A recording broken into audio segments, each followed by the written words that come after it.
Yeah, that's right, man. Okay. Make sure that's updated.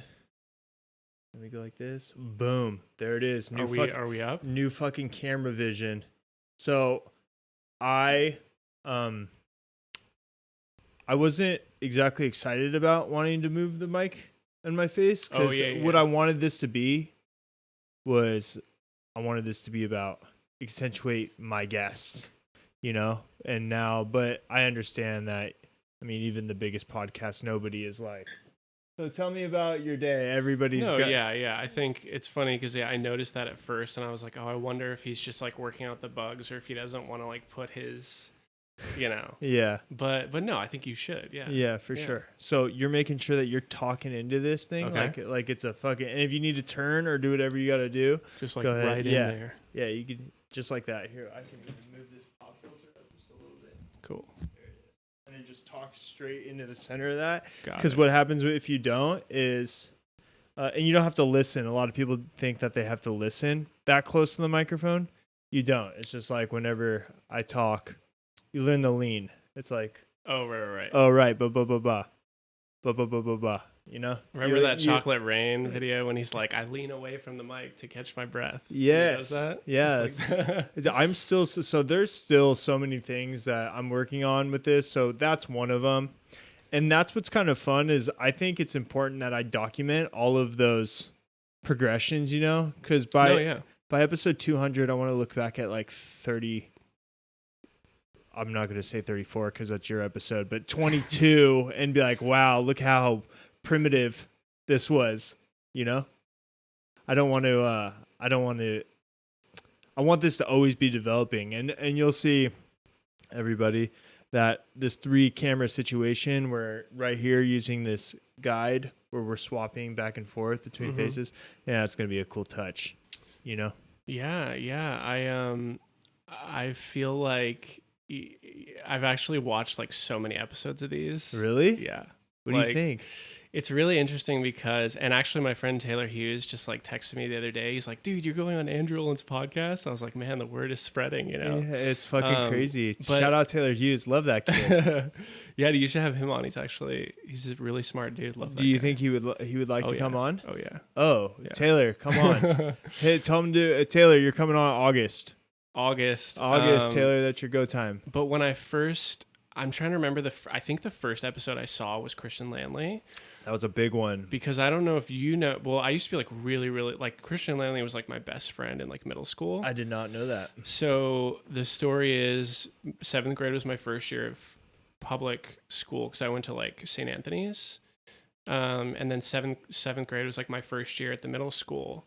And I knew you before that though. Yeah, you did. Was it just we were on Devin Knockrada's baseball team. Oh yeah. So we knew each other. Shout out Devil Rays, dude. Yeah. So there was like some people I knew, but like Christian and his friends were like the people that were like nice to me, and all 20 of them.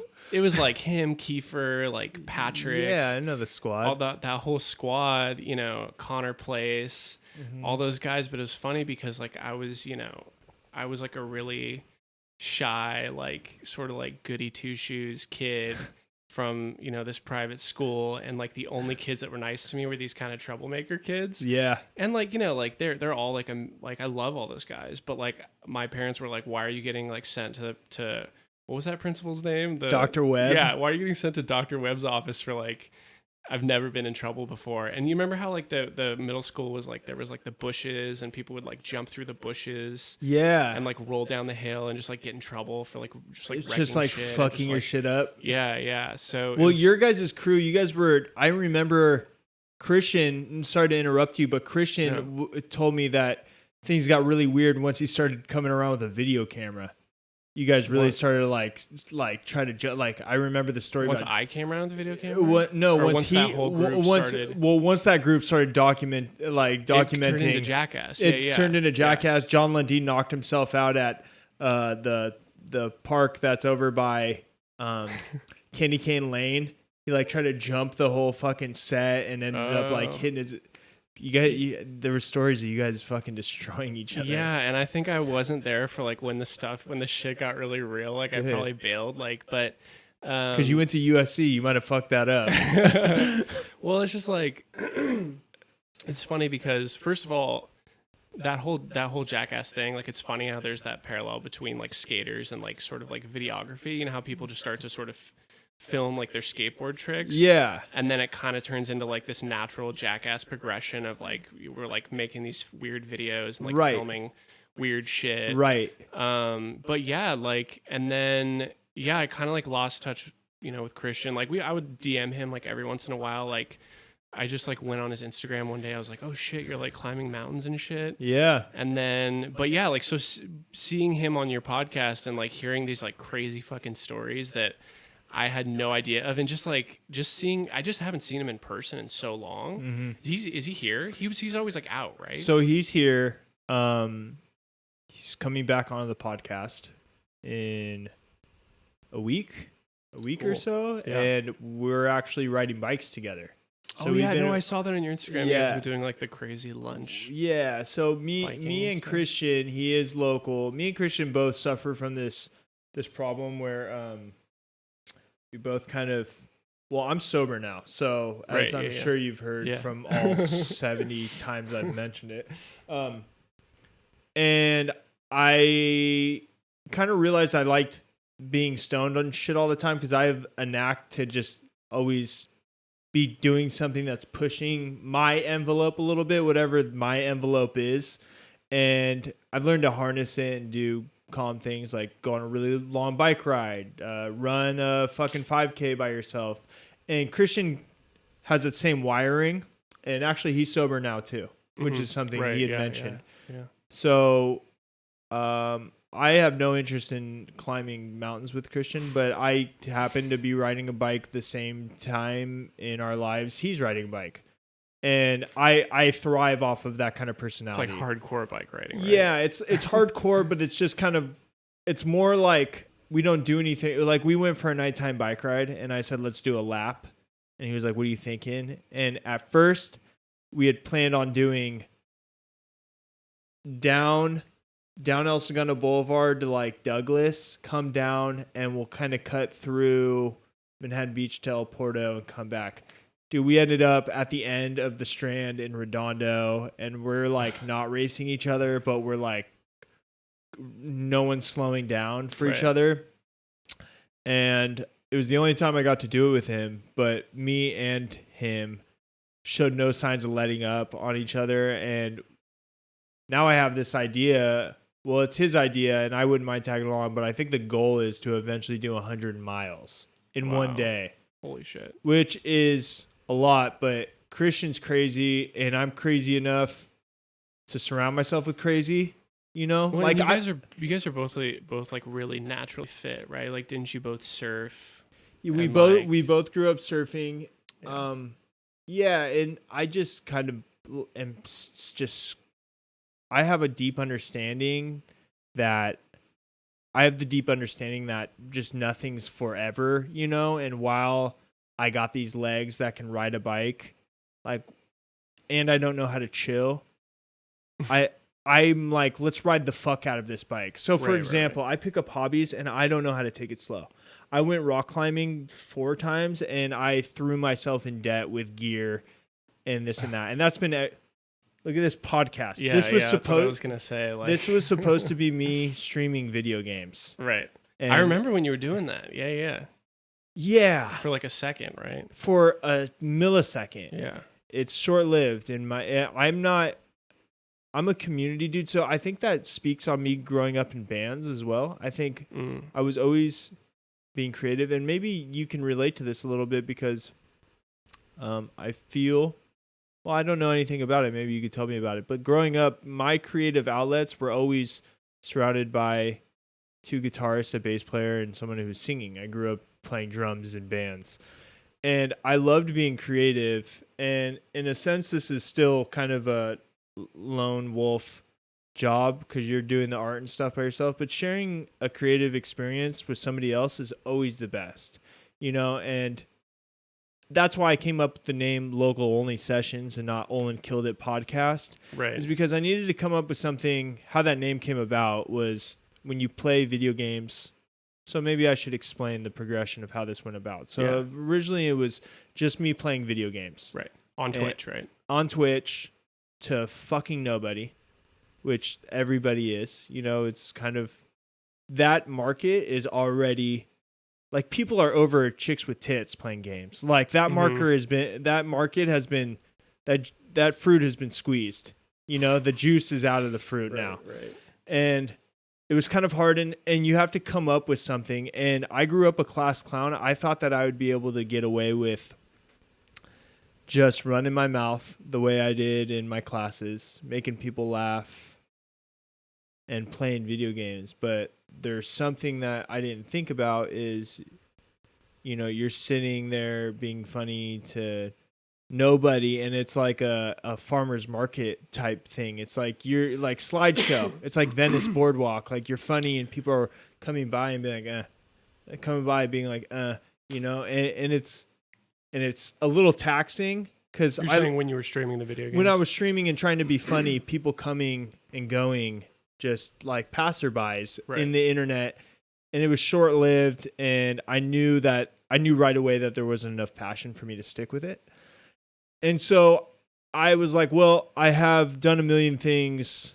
I've tried a million things. And in doing so, I have I don't want to say made a lot of friends because I don't want to put myself off the wrong way here, but I know a lot of people that can do a lot of things that are way better than I ever could have been at whatever I was trying at that moment. Mm-hmm. So you understand that? Mm-hmm. So I have a bank of just all of these talented, cool fucking people who knew what they were going to be when they were young, which is something I never had for myself. When I grew up, I had an older brother. I thought he was the shit. I tried to be him, couldn't figure it out. Started playing music, right? And then, I don't know. I knew that there was, I don't know. I was just high all the time.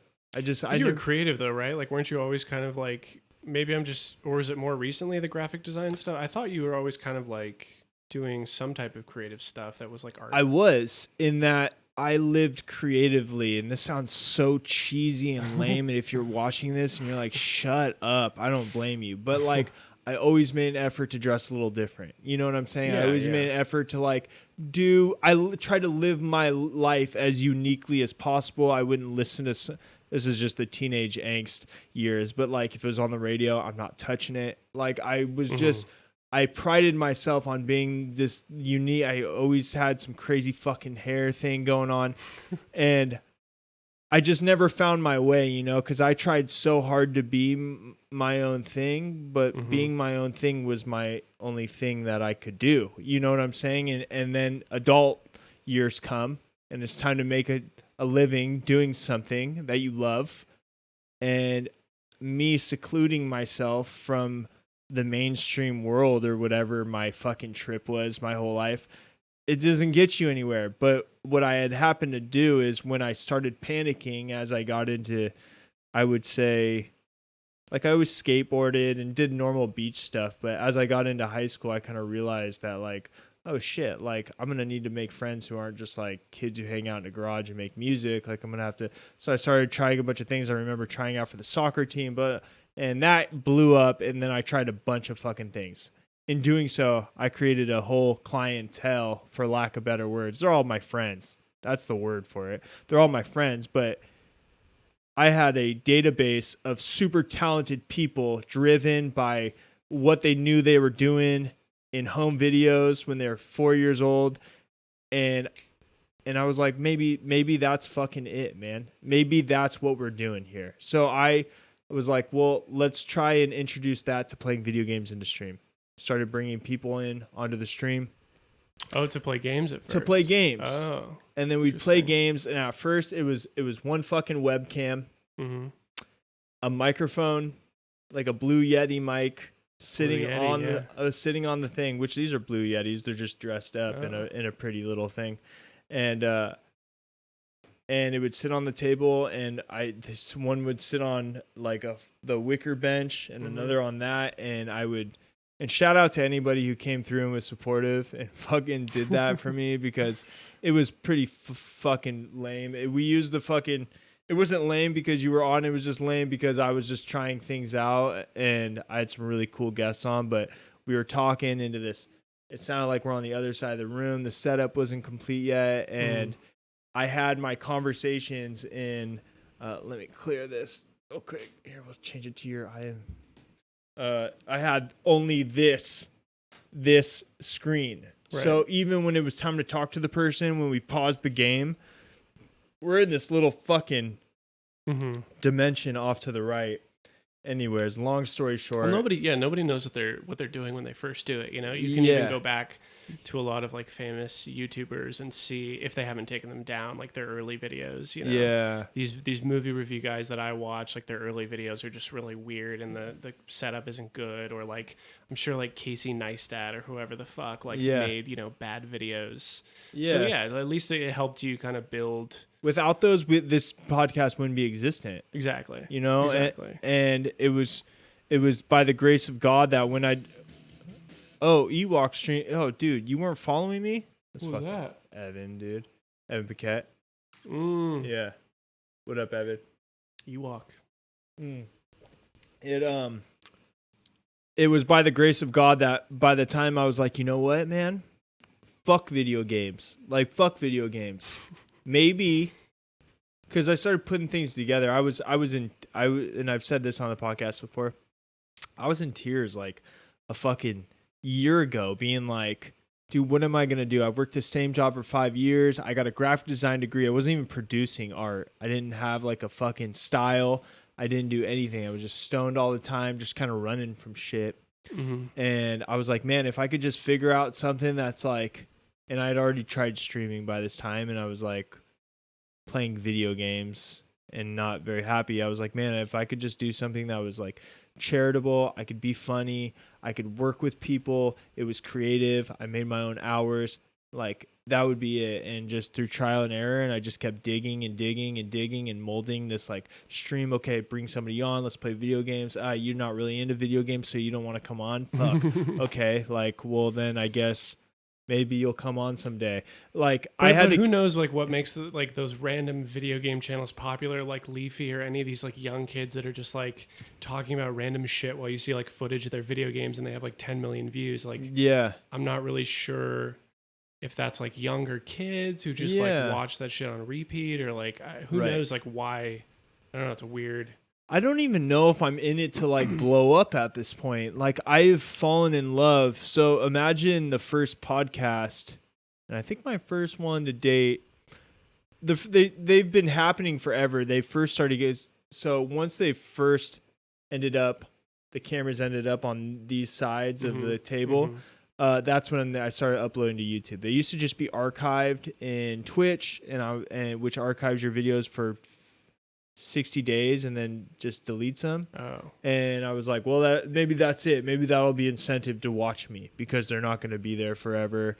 But Twitch is for fucking video games. You know what I'm saying? I also don't know how to navigate Twitch. Like, I remember trying to get into your Twitch at some point. I just don't really understand it. So nobody does. When I started watching these podcasts, it was on YouTube. And I saw, like, by the time I clicked on your page, there was already, like, probably 10 to 15 interviews, and I was like, oh shit. Like, I just uploaded them all. So they were all archived on Twitch. And, gotcha.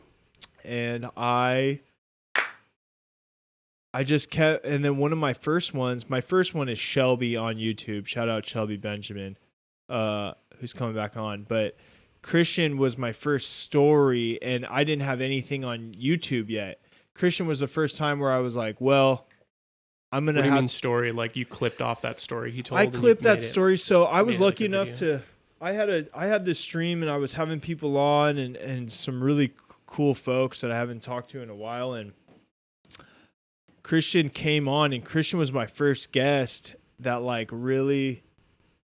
I don't know how to say this. He came on with an agenda. And it was new, because it was like we had just started. I got these 2 microphones. It was exciting. If the production wasn't good, at least it kind of looked cool, you know. And it was all happening kind of fast. And then all of a sudden, here comes Christian, and Christian kind of hits me up like, yeah. And he's talking to me like, yeah. That's when we'll do it. And it's different. It was like even his energy was different. It wasn't so much like, oh, okay. it wasn't so passive. It seemed okay, he seemed enthusiastic about it in a way that there was an objective or something, if that makes sense. Probably not doing a good job explaining that, but he came on. And he kind of says that when he's telling that really long story, right? Yeah. Like, isn't he say at one point, like, because he has like followers, the people that have followed his sort of climbing stuff, and he says, like, you know, I know people have asked about this. He didn't really talk about the full story before, right? So that wasn't that kind of like the first time. I don't know if you knew all that stuff. But I didn't know that stuff, and I think that I was lucky enough. And Christian, I'll let you speak for yourself, but I think Christian trusted this venue enough for Christian to be like, Christian, I love you for feeling this way. He said that he wanted to come on here so that he can explain to all of his people where he's been, and that was the first time, and I'll never forget it because I think it sat with so many people. I mean, people were canceling podcasts right after it. That night, I was getting text messages saying, "Hey, forget it." Oh, people who didn't want to come on after hearing that stuff? After hearing it, because people, and that was a significant part of the podcast too, because, well, first of all, wait, is it because they thought, oh, I don't have anything to because talk? I haven't been on a fucking side of the mountain, man. How am I going to come on and talk to you about being a fucking math teacher and have the same gravity? That's what I thought, man. I was like, shit, like listening to that episode. But that's my job. I realized that, like, oh man, this is more than just fucking two microphones, man. There's some responsibility here. You know what I'm saying? I have a responsibility to treat every guest, and I made myself a deal right there. I don't care if you fucking, you clean carpets for a living, or if you're you're an influencer on the side of a fucking mountain in Canada. We're equals in here. This is a venue where we are equals, and I knew it was my job, and thank God it happened to me quick and not with 85 videos down where I was up had that epiphany much later. Yeah, it was something that happened so quick, and I was like, okay, like everybody needs to be treated equal, and it's my job to sell this podcast to my guests only. If you're at home and you fucking tune in and you're not feeling it and turn it off, I love you. Come give me a hug when you see me out on the street. It's no hard feelings. This shit isn't for everybody. Listening to fucking two people talk, but I do it on Twitch so that you can engage, but listening to two people talk isn't for everybody. It's not, but there is something really weirdly compelling about it. And I've watched a lot of the episodes, right? And thank you for doing that, by the way. Dude, it's just, I think the stuff you're saying about Christian is interesting because, we could just talk about Christian this whole episode, but I mean, most people do. That episode fucking pulled me in, and it's so jarring to not see somebody for so long, and then to see them in that context, and to be like, oh, this will be cool. I want to see what he's up to, and then just to be like punched in the face by this like crazy fucking story. Yeah. Well, I think all of us got to see Christian kind of evolve, and I think everybody who knows Christian well knows that Christian was in a really sticky spot first, emotionally, from like, I don't know, from what he's so much fun and stuff. But when you see Christian, there's a lot of times where you see Christian kind of wandering, and he's kind of like, he seemed off, and this saved him. I will say that this part of his life saved him, and all of a sudden he was like so knee deep into climbing to the point of inspiration. I mean, we all were like, holy shit, Christian is John Muir, dude. This is absolutely bananas, and none of us saw it coming. It was just, it's remarkable. Yeah. And that was a great episode, but yeah, I've watched also a lot of, sometimes I'll just click on random episodes of people that I've just like never heard it. Cause there's a lot of people on your podcast that I'm just like, it looks like a little familiar, like the name, and pretty much we all know each other, but there are some people I'm just like, I have no idea who that is. And even those are kind of like fun to listen to. And there's just something weirdly compelling about, I don't know, there's something about the podcast that's, why am I interested in hearing this person normally you listen to podcasts with like your favorite filmmakers or my favorite writers. It's like, but I've literally spent like hours watching these videos of you talking to like random people. I'm like, oh, interesting. Like I didn't know that I person was. love that you said that. Means a whole lot to me. That's one of the most important things that I've ever heard. But it's things like that where I'm like, okay, can't stop now. Yeah. You know, Mhm. it's. I think what I try to sell here, and what I really want to drive home, is that, which is why I got a little nervous when Christian came on, because I was like, okay, not every good buddy's gonna be fucking ice climber. But what I wanted to drive home is, I knew that every episode I could be honest about all the things that I went through, Mhm. all the drinking, all the smoking, all the drugs, you know, like all. I mean, I was really unhealthy for a long time, and I think that if I could be honest about my human mistakes, we all have those, you know, and I could use that as the first step of climbing into the podcast. Just there, you can relate to something I'm saying. Mhm. But my goal isn't to just base on that. I mean, everybody's got something to say. That's the beautiful thing about a podcast and just two microphones is everybody, in my analogy, especially for Christian, is everybody's got a fucking avalanche. You know, you don't have to be. Everybody's got an avalanche. Everybody's got an avalanche, man. You don't have to be. And I've said this multiple times.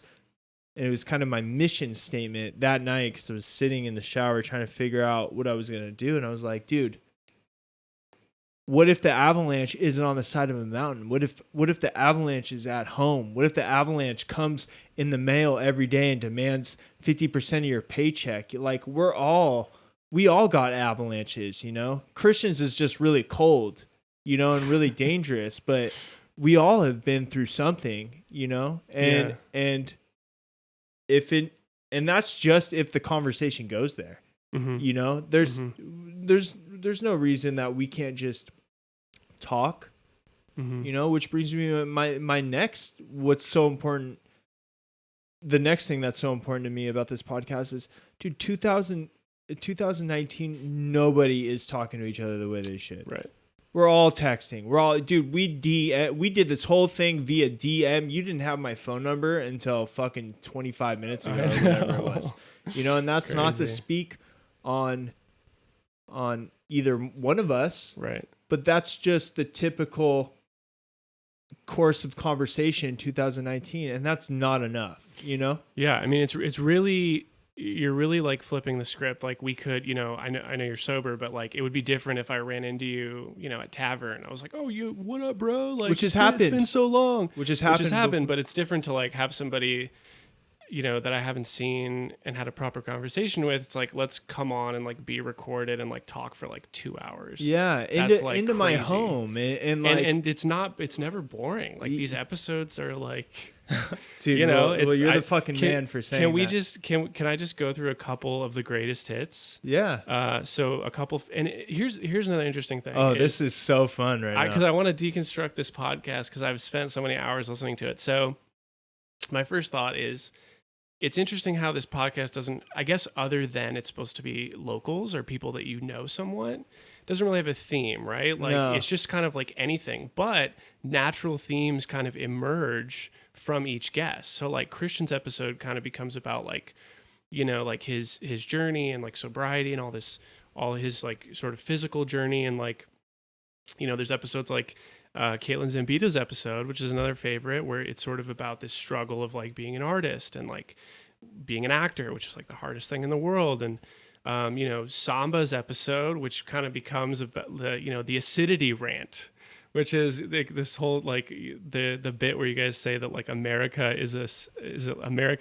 and you kind of go on this whole metaphor. Like it's so funny how the natural themes like emerge from just like no matter who it is. Mm-hmm. Chance Cooper's episode, you know, another favorite. I still haven't made it to his art show. I need to go to that. Yeah, it's fantastic. Shout out Chance. Yeah. But it's so cool. Yeah, it's just like you wouldn't think this would work, right? Like just having people to come on with like no agenda or like no plan, but it not only works, but it sort of like naturally evolves into like something substantial each episode, Yeah. which are unedited. Which are fucking live. Yeah. Which is like some shit could go down, and if it goes down, it goes down. But I like that, dude. I like that the unscriptedness. You know, I love the naked conversation, because what I want to promote is communication. That's what I want to promote. You know, that's why I have never. There's a couple things that I want to say. First thing, thank you so much. You've seen that many episodes. I've seen a lot. That means a lot to me. I love those. I still need to go through them. Sometimes I dip off like 20 minutes before the end. I'm sorry about some of the production on some of them. Some of them, there's echoes and stuff. I think we're getting it dialed in, though. We get closer and closer every time. Dialing it in. First thing. Second thing, all of those guests. What's so important about the podcast is this is me reconnecting to the world selfishly. This is from smoking and like really being stoned all the time. I mean, almost to the point where I didn't know how to do anything not stoned. I spent time, see if I can explain this. There was a lot of conversations I've had in my life where I would get in the bare minimum I could, and would bail before I, like the conversation got dull, but it was all mental. So I would come into a conversation stoned. I was always stoned, and I would try to be funny.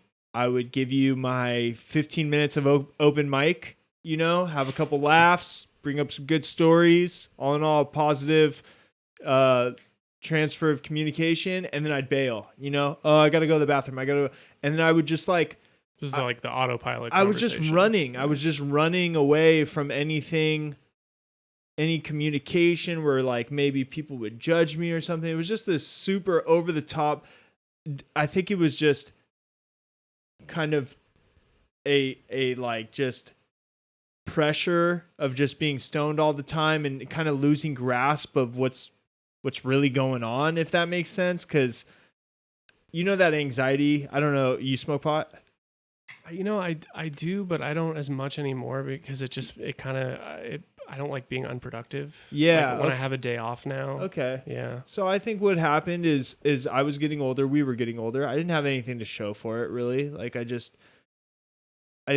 So I felt like I could only get away with saying so much, So I understand the unproductiveness because I had a lot of unproductive years there to show for it. But so I have this ability to show up all smiles. I love everybody. And really, I wish I could sit there and talk to you for 2 hours, but I can't, because eventually you're going to dig through enough layers where you find out that I'm working the same fucking job like 5 years with not really a plan on what's going forward. You're going to find out that I went to art school and haven't done anything with it. I'm not playing the drums anymore. Like you're going to start digging in these layers. And I think I was running from myself because I would be exposed in these conversations. This is my fear. This is a way, and because of that, I feel like I missed out on a lot of chances to make meaningful connections with people around me. And instead of comparing myself to all these talented, wonderful people who surround me in my everyday life, I would subconsciously compete with them and be like, Drew, you're fucking, you're not doing anything, blah, blah, blah. And they would smoke again. And I was just kind of in this cycle of comparing and then smoking to get over my embarrassment and it was, you see how this systematically is fucked. And so I got off, I stopped everything, man. I stopped everything. I remember being up at 3:00 in the morning, high on coke, drunk. But like that weird, you're up on coke, like you're not really drunk. You're just kind of like staring at the fucking floor, like trying to figure out, you quit cigarettes, but you're smoking a cigarette.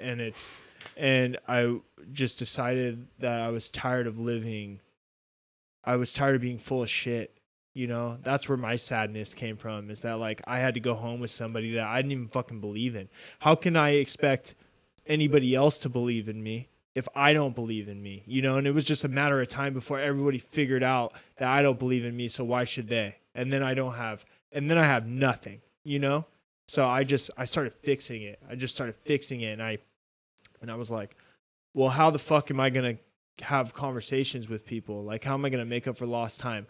I will fucking make conversations my job. I will fucking talk to everybody I absolutely can, unedited, unfiltered, stone cold sober, focused conversation, in like front of a camera, and make it about them. Right. Because it's been about me for a decade. It's been about me. It's been about like how I'm doing and like what I haven't done and blah blah blah. I didn't even listen to anybody's stories when I'd see them out at the bars.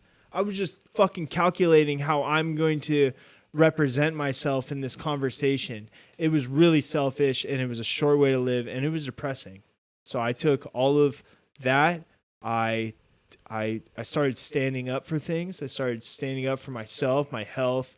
I stopped eating meat and shit. Like I started doing things that made me believe in myself again, because I wanted to fall in love with myself, you know? And at the same time, more importantly, I wanted to fall in love with other people again. You know what I'm saying? I wanted Chance to come on and me be like, the fuck, man, I hope you kill it. I hope that everybody buys your fucking art. I hope that you have art shows your whole life. Kaylin, I hope you're in Titanic too.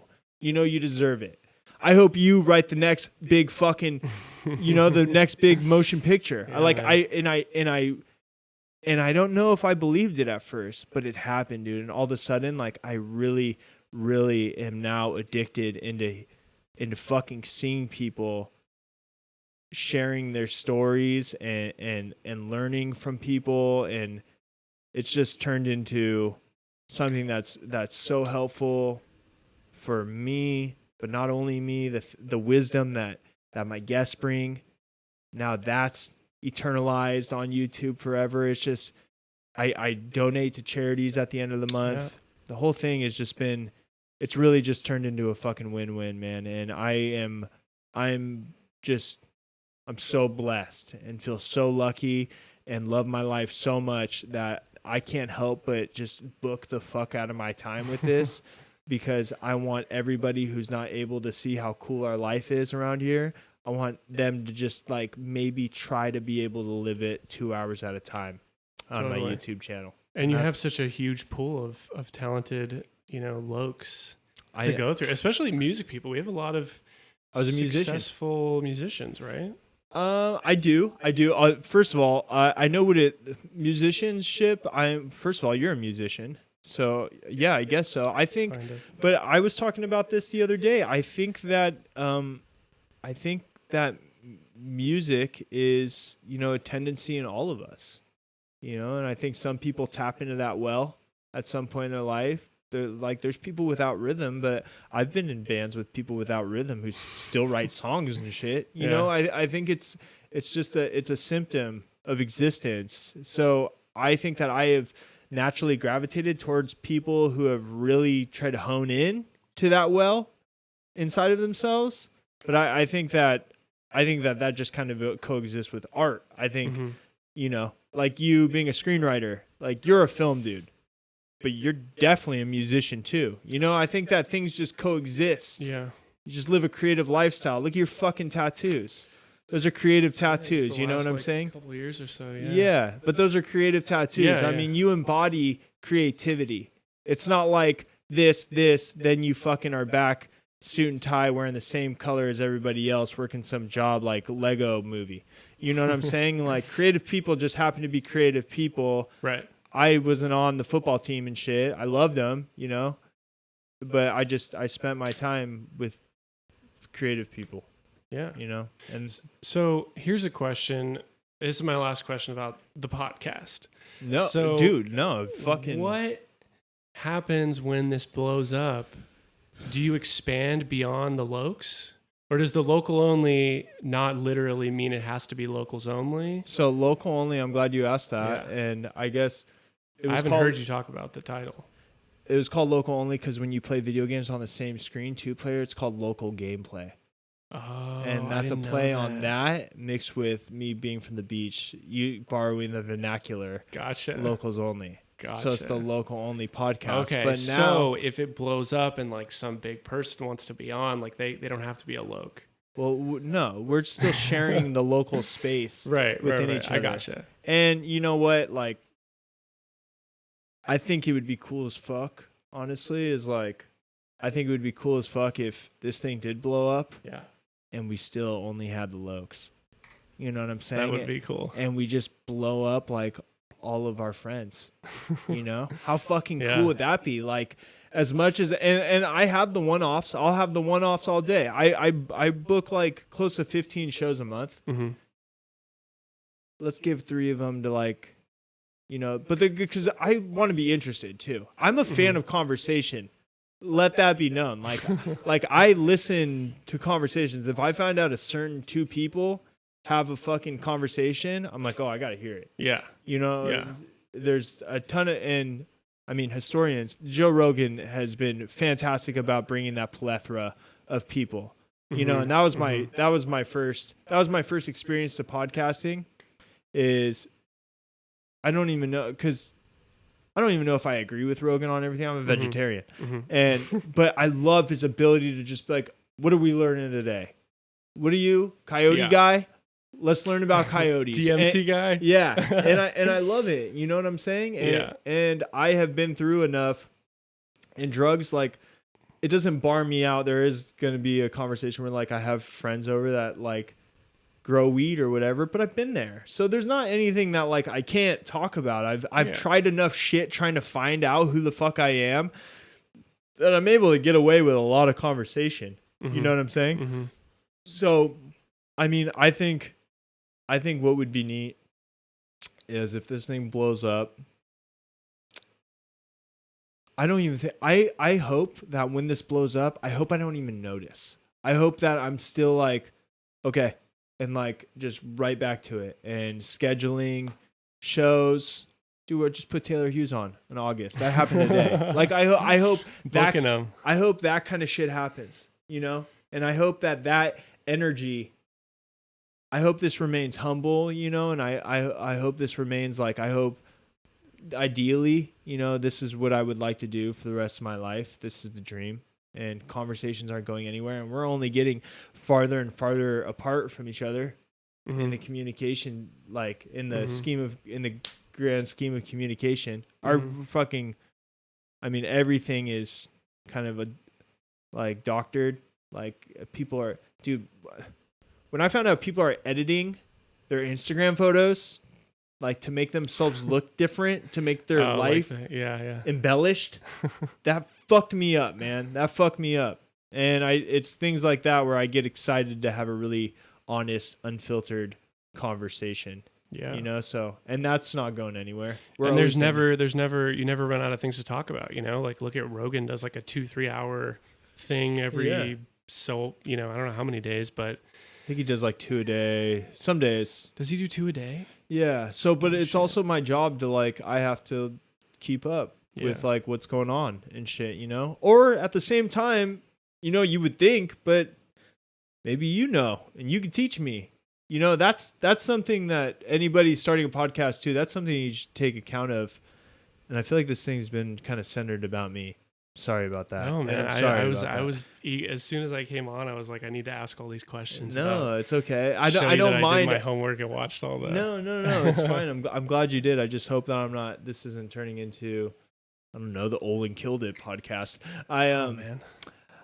I think it's important for everybody to understand that you like the fucking most important lessons in life are the ones we're taught like forever ago. Like, for example, never stop learning. Take that into this podcast. Don't ever, and I have a hard time following, and I'm fuck with positivity right now, but I have a limit where if you're on podcasts or if you're on Instagram and you're an influencer and you nonstop act like you have this whole fucking thing figured out, come on, man. The point of life is to be kind of fucking confused. You know what I'm saying? But utilizing all of your tools to kind of navigate through this fog and dark. You know what I'm saying? Imagine life is like this forest at nighttime that's foggy. You know what I'm saying? But you take the lessons you've learned and your friends and the energy of your immediate group and you navigate through this fucking thing. The people who act like there's no fucking dark or no fog and shit, I don't buy that shit. Yeah. So PewDiePie, you know, PewDiePie, that YouTube, he had a really good, I think it was a while back, but he had a really good rant that was like basically he was trying to tell young people like that social media as like a highlight reel, and like how harmful it is for these people who just kind of post, or younger people that don't understand that these people are just cherry picking like the best parts of their lives. And because it does kind of create this false sense of, right, that like, kind of like what you were saying earlier, like you can just go through your phone and be like, oh fuck, like guess I'm the only person not doing something amazing on a fucking Friday night. Yeah. Dude, I'm so glad you brought that up, because I was talking to, and I forget who I was talking about. I think I was talking about Ryan Rojas with it, and we were talking about how important conversation is, because not only is it how we communicate, but it's something that is primal to us. It's something that we have done since the beginning of time, is have sat and talked to each other. It's how we passed information since the dawn of time. And within that conversation, we touched base on how, we played this scenario, and what we were talking about was the gravity of loneliness in today's society for a kid growing up. And I'll give you an example right here. In our day, if you were, I'm going to say loser, but I hate that word. I think it's ugly. But I'm going to say loser for lack of better words. When back in the day, if you were a loser, you would go to school, your mom would kiss you, fucking good morning, whatever. You'd go to school and you'd fucking take it. You'd take it until 2:30 in the afternoon and you'd go home. But when you went home, you'd go to your fucking action figures. You'd go with your fucking best friend down the street, the Stranger Things crew, Yeah. You'd have your group, and that was it, and fuck you, school. I'm back in the basement playing Ghostbusters, whatever you're doing. You weren't forced to immediately go home and stick your face in a screen and watch how much more fun everyone is having but you. And what I want to touch base on is now, and Ryan had brought this up, at how we're almost valued numerically. And I'll give you an example. So I'm going to use Becky, you bitch. Becky's just a name. Oh. I'm going to use the name Becky, and I'm going to use, and we'll just keep talking about the same kid. That same kid loves his fucking rat. Loves his pet rat. It's his fucking best friend. Becky can post a picture of her fucking virgin whatever, her Shirley Temple or something, and get fucking 68 likes. Homie posts a picture of his rat and maybe gets one or three. Right. And now you're putting numerical value on your fucking rat that you love is now however many times less important than Becky Shirley Temple, and you go to bed with that, and it's no longer, and I didn't even get to mention that when you go home, that loneliness continues, you're now fucking, that numerical value is, you carry it on your back, it's like your badge. It's that Black Mirror episode where it's like, I was just thinking your about credit. That. Yeah. Nosedive. Yeah. Powerful. Great episode. Super, super powerful. Did you see 8th Grade? Movie 8th Grade? I haven't seen the movie 8th Grade. Oh, you should, dude. It's Am I going to be into that? You got to see it. I don't do you know go Bo? out Do you know Bo Burnham, the comedian? He's Yes. a comedian musician. Yes. It was his directorial debut. Oh, really? And it came out last year, and it's about this. It's all about like social media. It's about this 8th grader who is sort of getting ready to go into high school, and it's all about like social media and like. I think you would love it. It's really, really fucking good. And Bo Burnham, is it like funny? It's funny, but it's like sad. It's like real. This shit really bums me out, man. Like if I think about it, so that same kid we were just talking about, this hypothetical, whatever his name is, when I think about him, and it used to fuck me up. It can still fuck me up. Thinking about kids who are bullied going home from school. Oh, God forbid they have like a black eye or something, and their parents who love them are like, "Hey, sport, like, what's with the black eye?" And it's like, I don't want to talk about it. And like they got bullied, and it fucking kills me, man. It fucking kills me, dude. That shit is so ruthless to me. But anyways, it wasn't. It's worse now that identity is something that you carry all the time. Yeah. And as soon as somebody wants to go, yo, let's call that kid a fucking loser again, DM, you're a fucking loser, send, heartbreak. You know what I'm saying? And kids are not... It's unhealthy, yeah. I forget the number, but there was some staggering fucking number brought up on JRE, and I forget who the guest was, but...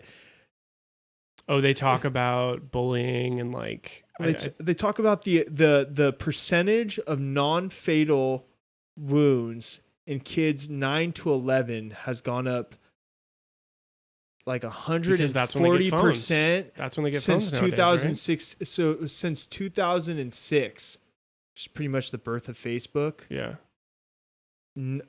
Non-fatal self-inflicted harm hospital visits have gone up like 140%. That's insane. Kids are fucking themselves up. But that's over like this that's shit. the pocket kind of where people get phones now, right? Yeah. Well, because I remember I got one at like 13, but that was like I think that was late. No, that was early at the time. Yeah, that was early. And now it's like I didn't have one until like, high school.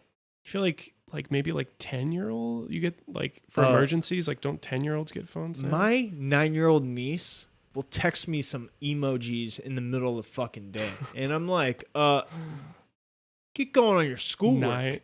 Yeah, what are you doing right now? Get going on your schoolwork, whippersnapper. Yeah, I love you, but I mean, it doesn't happen all the time. But I could definitely call her and contact her right now.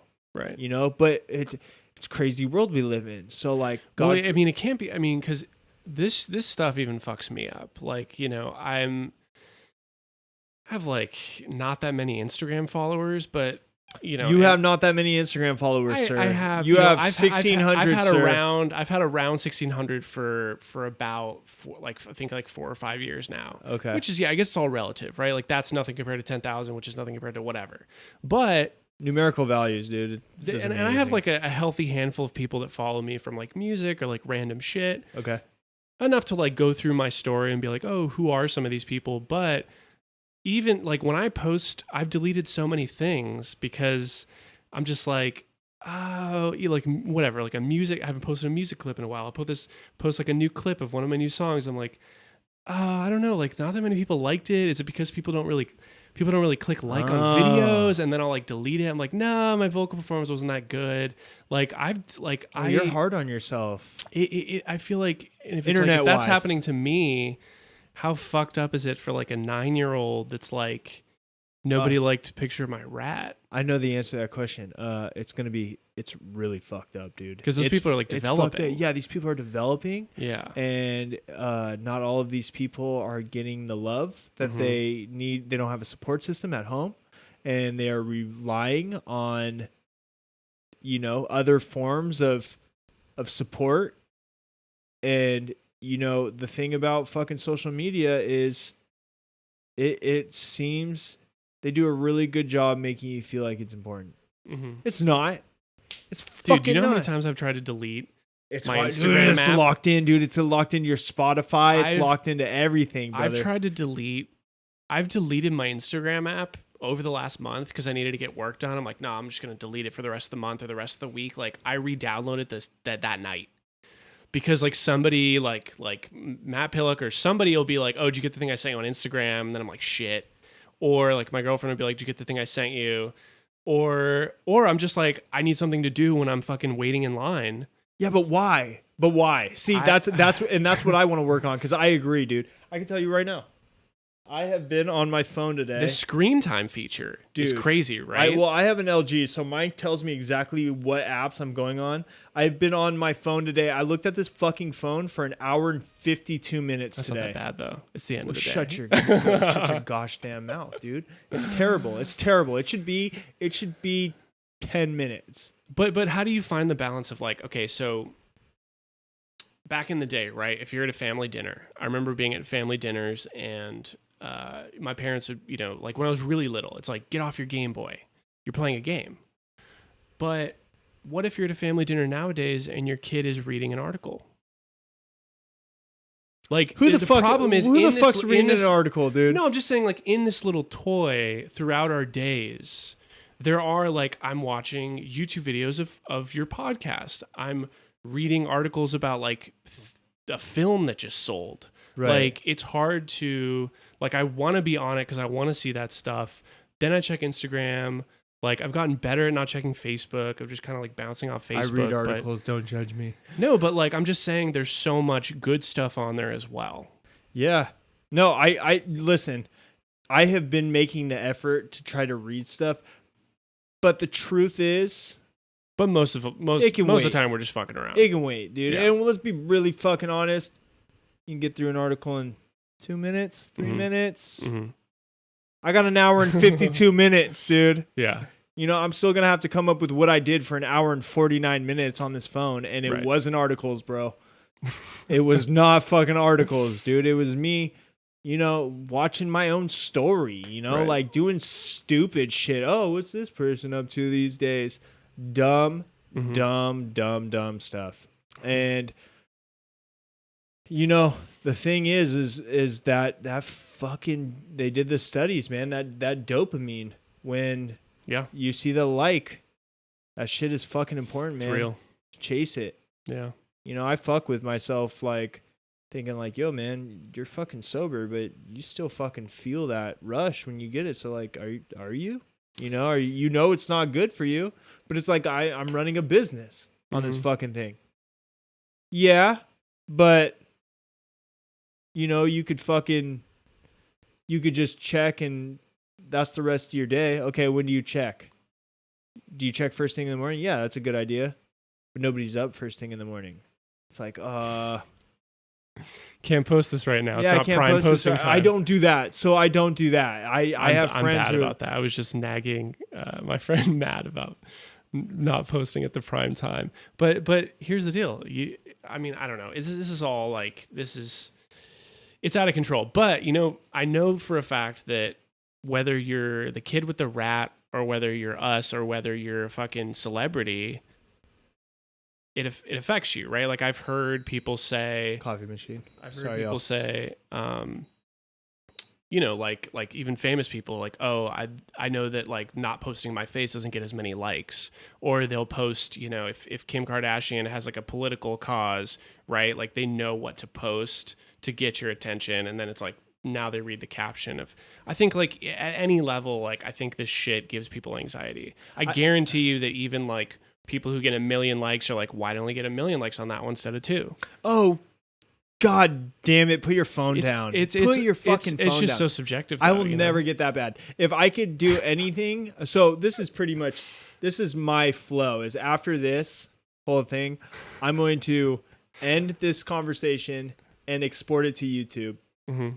And then I'm also going to download this thing and make a 1-minute cut for Instagram so that I could be like, hey, everybody, come look at how intelligent Nick Curcio is.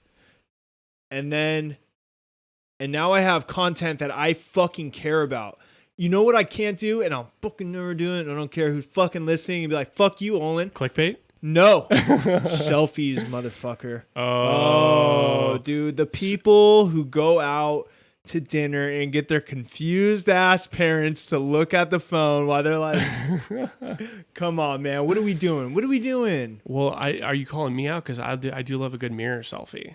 You do that? Yeah. What's up with that?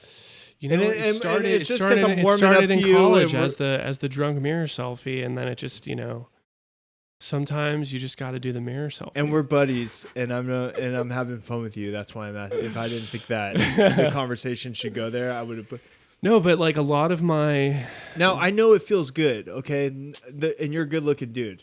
I'm sure it's fucking awesome to post a picture of yourself and feel, if I speak honestly, some recognition for yourself, you know, some like likes, you know, you take those likes as like, that person thinks you're hot, that person thinks you're hot, that person thinks you're hot, or whatever it is, you know. Right. I think there's something subconscious on that level, maybe different vocabulary, but something like that's going on, right? Because what's the significance of doing it?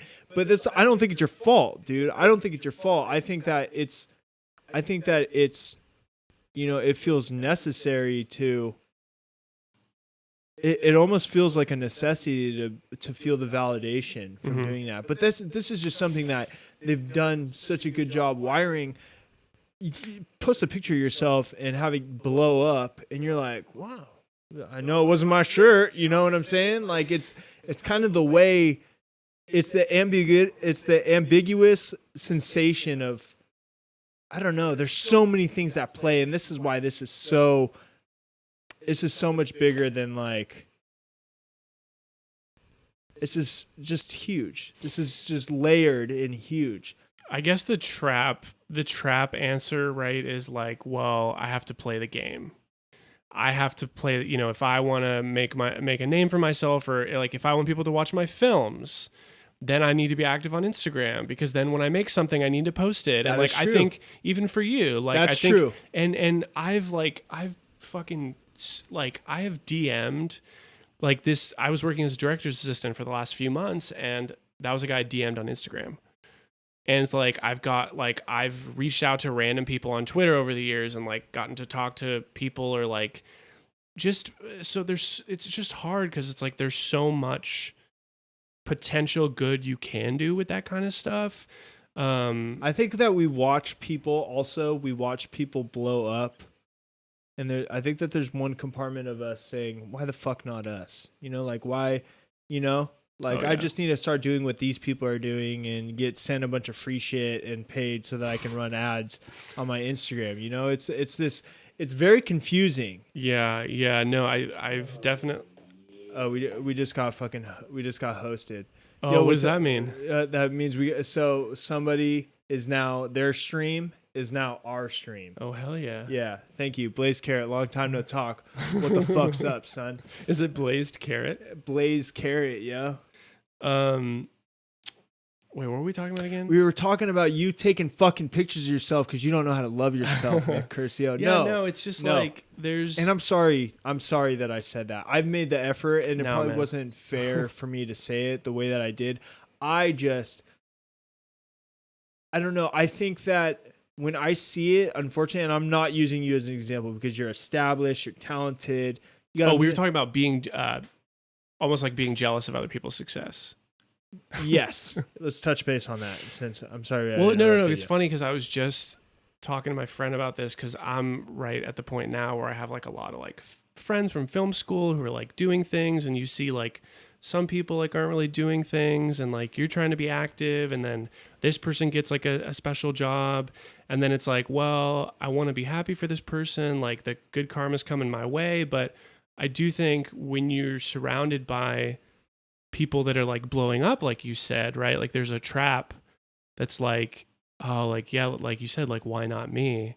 And I was talking about it with my friend the other day. He's like, no, man, like you can't ever think like that. Because it's like, first of all, you're like in the right crowd if your like friends are like blowing up or like getting crazy success, right? If your friend like sells something, if your friend gets a huge project, if your friend's band blows up, like, you're in good company. And then it's like, I think successful people, like, you would hope that, the vibe, like, you carry each other up. Well, that's definitely like, that's the Nipsey Hussle like theory, is that you need to surround yourself with successful people. But what's, so real quick, let's dig into what is success though. Like, to me, and I get closer to this every day, success is definitely keeping a roof over your head, but success is that Hakuna Matata mentality where you go through every day and you're like, man, I got everything I fucking need. Mm-hmm. I think once you get to the top, okay, I'm going to use your friend as an example that just blew up that you might have felt jealous feelings about. That person celebrated that opportunity. You did not. Now, I guarantee that person needs something just as much as you need something. Again, yeah. We find ourselves back on the same level. Whether you're Kim Kardashian needs to find something to eat at some point in the day, the same way you need to find something to eat. And the hustle is sort of like addictive, right? Like, yes. Like, do you know Slavoj Žižek? He's like a wow, where is he from? He's like a philosopher, like a pop philosopher.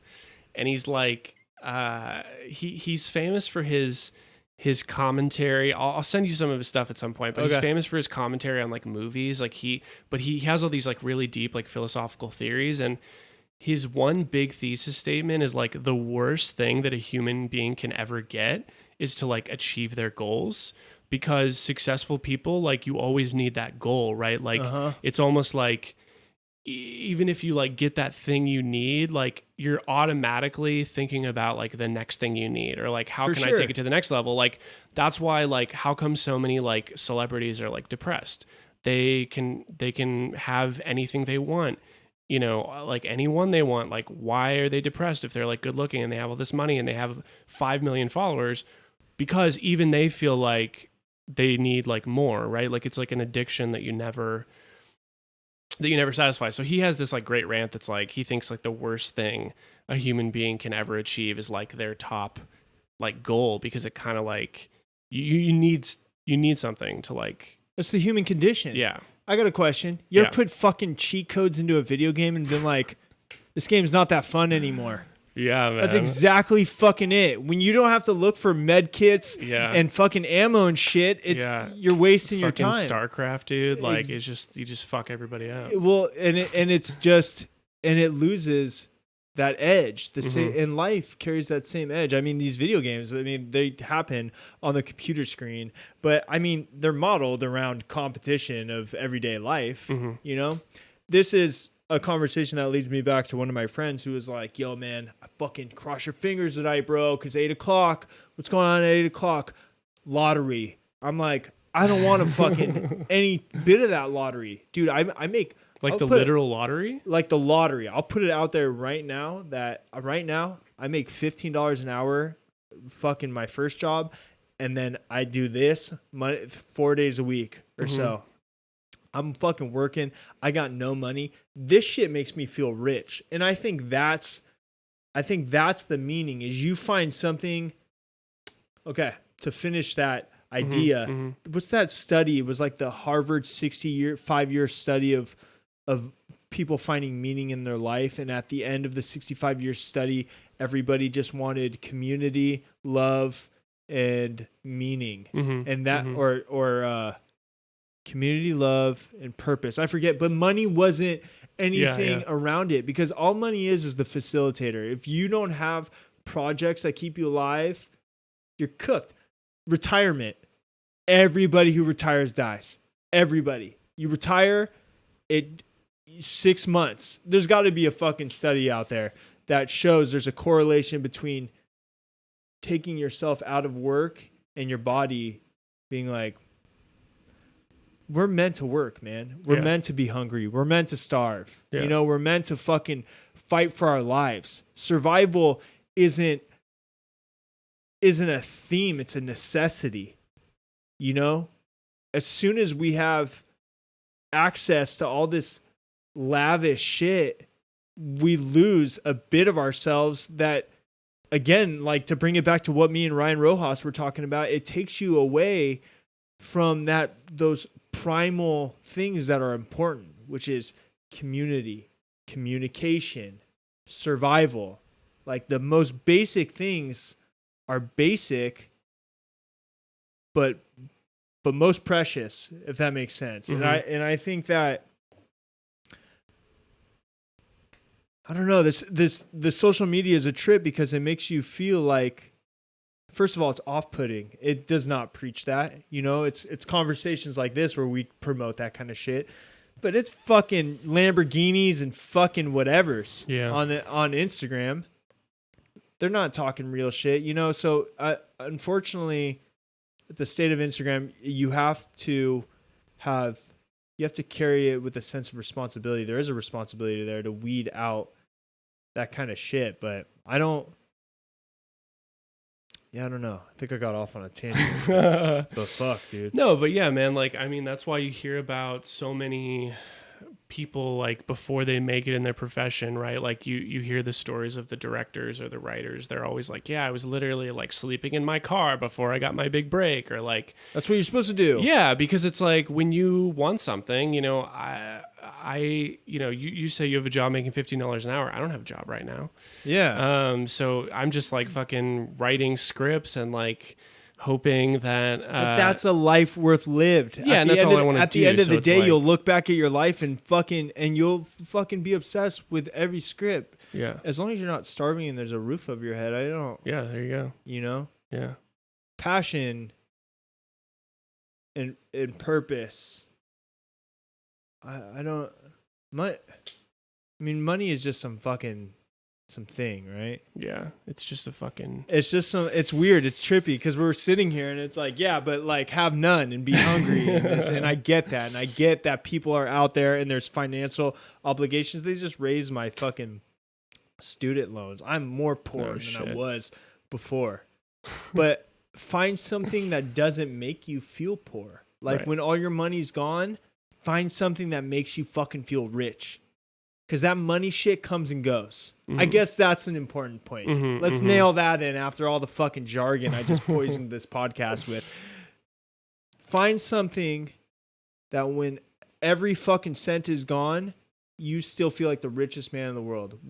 And that may be you with a canvas and a paintbrush.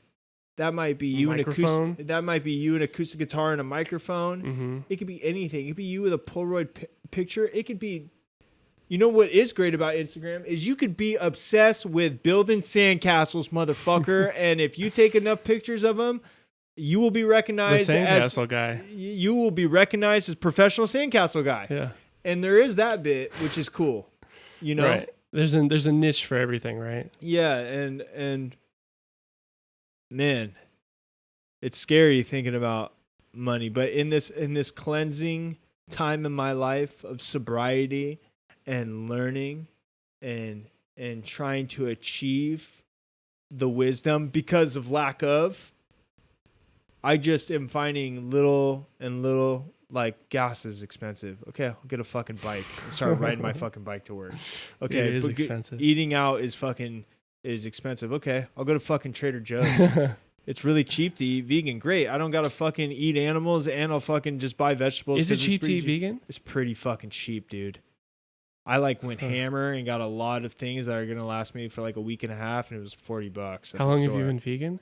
I'm like borderline vegan. Okay. And so like I dabble in it every once in a while. I was eating free range eggs because chickens tend to lay eggs anyways, but I cut it out. I've never been into milk. I was growing up, but the older I got, I stopped drinking it because of all the sugar in milk. I will never drink it again because it's fucking milk coming out of another animal. It's fucking weird. No chocolate milk? No chocolate milk. Almond milk, though, I fuck with hard. Okay, that's my oat milk, bro. Yeah. Oh, I heard that is cracking. Oat milk, cold brew with an oat milk. Ooh, I like that. I like that a lot. Slaps. But Sambo's got me on some shit. I don't know if I'm drinking coffee ever again. Dude, I need to go back. I was like, I saved that. So I think I have, I probably have like 20 tabs open with like the podcast open, but I was like, I need to go back to this Samba podcast and listen about how to get fucking healthy. Yeah, dude, he hits me up, but I honestly, I took the dive, the healthy run just because the momentum of being sober, and I was like, oh, if I feel this great off of this, then what happens when I do it? Because I smoked cigarettes for fucking 10 years, you know, and I just wanted to make up for lost time. I started to love my life so much that I was like, oh my God, I'm probably only going to live till 55 because I smoked 27s like all the time, all the goddamn time. So did you swap over to Juul eventually, or you quit before? No, I knew better. I fucking knew it, and I'll tell you something about Juul, man. I've been trying to find like hardcore evidence. Like I've scoured these like Reddit science threads, and I'm just like, why can't I find a fucking answer? I guess it's too new, right? Dude, it came out like last week, brother. Because now it's like the popular thing to say is like, oh, it's actually like, or like for the people who talk like conspiracy, it's like, bro, that shit's fucking worse than cigarettes, and it's like, isn't it crazy? Do you Juul? No, I don't smoke. Okay, because like, I was feeling Juul energy right there. No. I'm just like, I think it's crazy that they made this thing and they're like, this is the healthy alternative. But do you think it's like more unhealthy? I mean, I guess back in the day, like doctors would tell you like cigarettes were healthy. So, but that's crazy to me if it's like fucking more unhealthy than cigarettes. Here's the thing, my brother. It's not unhealthy in that it's carbon dioxide or whatever it is. I think carbon monoxide is car exhaust and carbon dioxide is breathing in something that's burning. There's someone who's a science major right now being like, get this fucking podcast off of my computer. So little fucking story, and then I'll bring you to the big bait. So me quitting cigarettes, I was high for like however long it took. I think it was 2 months. I was just smoking weed every time I wanted a cigarette, and pretty much got so stoned I forgot about cigarettes. But I always dabbled them. Once you forget how to stop smoking a cigarette, you kind of carry that strength. It's like riding a bike. Like now that you know that you can do it, you can fucking do it. Some ground rules. Never buy a fucking pack. Okay? Give the cigarette back to the fool. Every time. You know, there's tricks to keep you out of that fucking, you know, a lot of people like, you never under any circumstance buy a pack. That's a big one. I'm having flashbacks of you posting something on Instagram that had like a counter, like a timer. Didn't you have like an app? Yeah. And you were like, it's all bullshit. Everybody gets to like fucking 60 days and then drags a cigarette and then it's like, oh no, what does this mean? Like, do I go back to zero? And it's like, that's so much fucking pressure. Yeah. You got 12 hours a day. Don't smoke a cigarette in this 12 hours, okay? We'll worry about the other 12 tomorrow. Right. You know, you don't got to all these fucking counters. Shout out to my boy Chase Parsons. He's got a counter that says how long he's been vegan. Last time he had caffeine. He's a nut. He's like a Christian Landry. He's a nutcase. He's mental. No caffeine. No caffeine. I've Straight tried to psycho. quit caffeine so many times. Yeah, it's easier. Dude, there's ways to do it. You got to do some fucking Samba shit. He's right. So hold on. Let me finish up on this Juul thought. Yeah. So you're cool, dude. I would every now and then have a drag of a cigarette and definitely a drag of a Juul. Why not? It's healthier than cigarettes. Okay, there's something to be said here. Okay, and there's some interesting shit going on, Nicolas Curcio. Check this out. So I would drag a cigarette, give it back, not even a fucking problem. Okay? I would hit a Juul, give it back. I was depressed for 3 days. Really? What does this mean? Could it possibly be that the Juul fluid is easier to biologically manipulate or chemically manipulate to keep you more dependent than the plant tobacco is? Now we got some crazy shit to think about. That's just a plant. You could soak the plant, but if you soak the plant too much, it's no longer tobacco. You turn it into a fucking soup. But with this fucking Juul, we know how to make fucking water vapor gas, man. You're trying to tell me we made LSD, bro. Facebook brought in the people who designed the scroll. They had people review it, the same people who do the slot machines at casinos. Oh, the literal scroll? Dude, okay, and I fucking need everybody to understand this. Everything you're into, short of Samba shit, shout out Samba and my green-ass shake I drink every day. There's somebody in a fucking lab coat trying to figure out how to get you back to do it again. Right. If you think, sir, that, okay, so tobacco might not be as bad,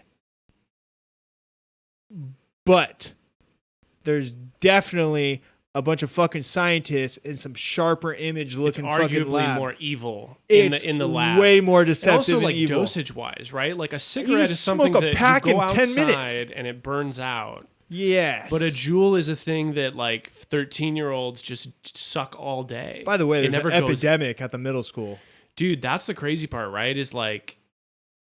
What about like I guess we don't have studies that like talk about what the fuck happens to those doses of nicotine. Dude. If you take like just how much nicotine these people are taking. I stumbled upon this rabbit hole on YouTube the other day. It was these reaction videos. The coffee's kicking in. I'm like awake now. I fucking like this. I'm gonna see that caffeine. I'm gonna lick my cup. Sorry, Samba.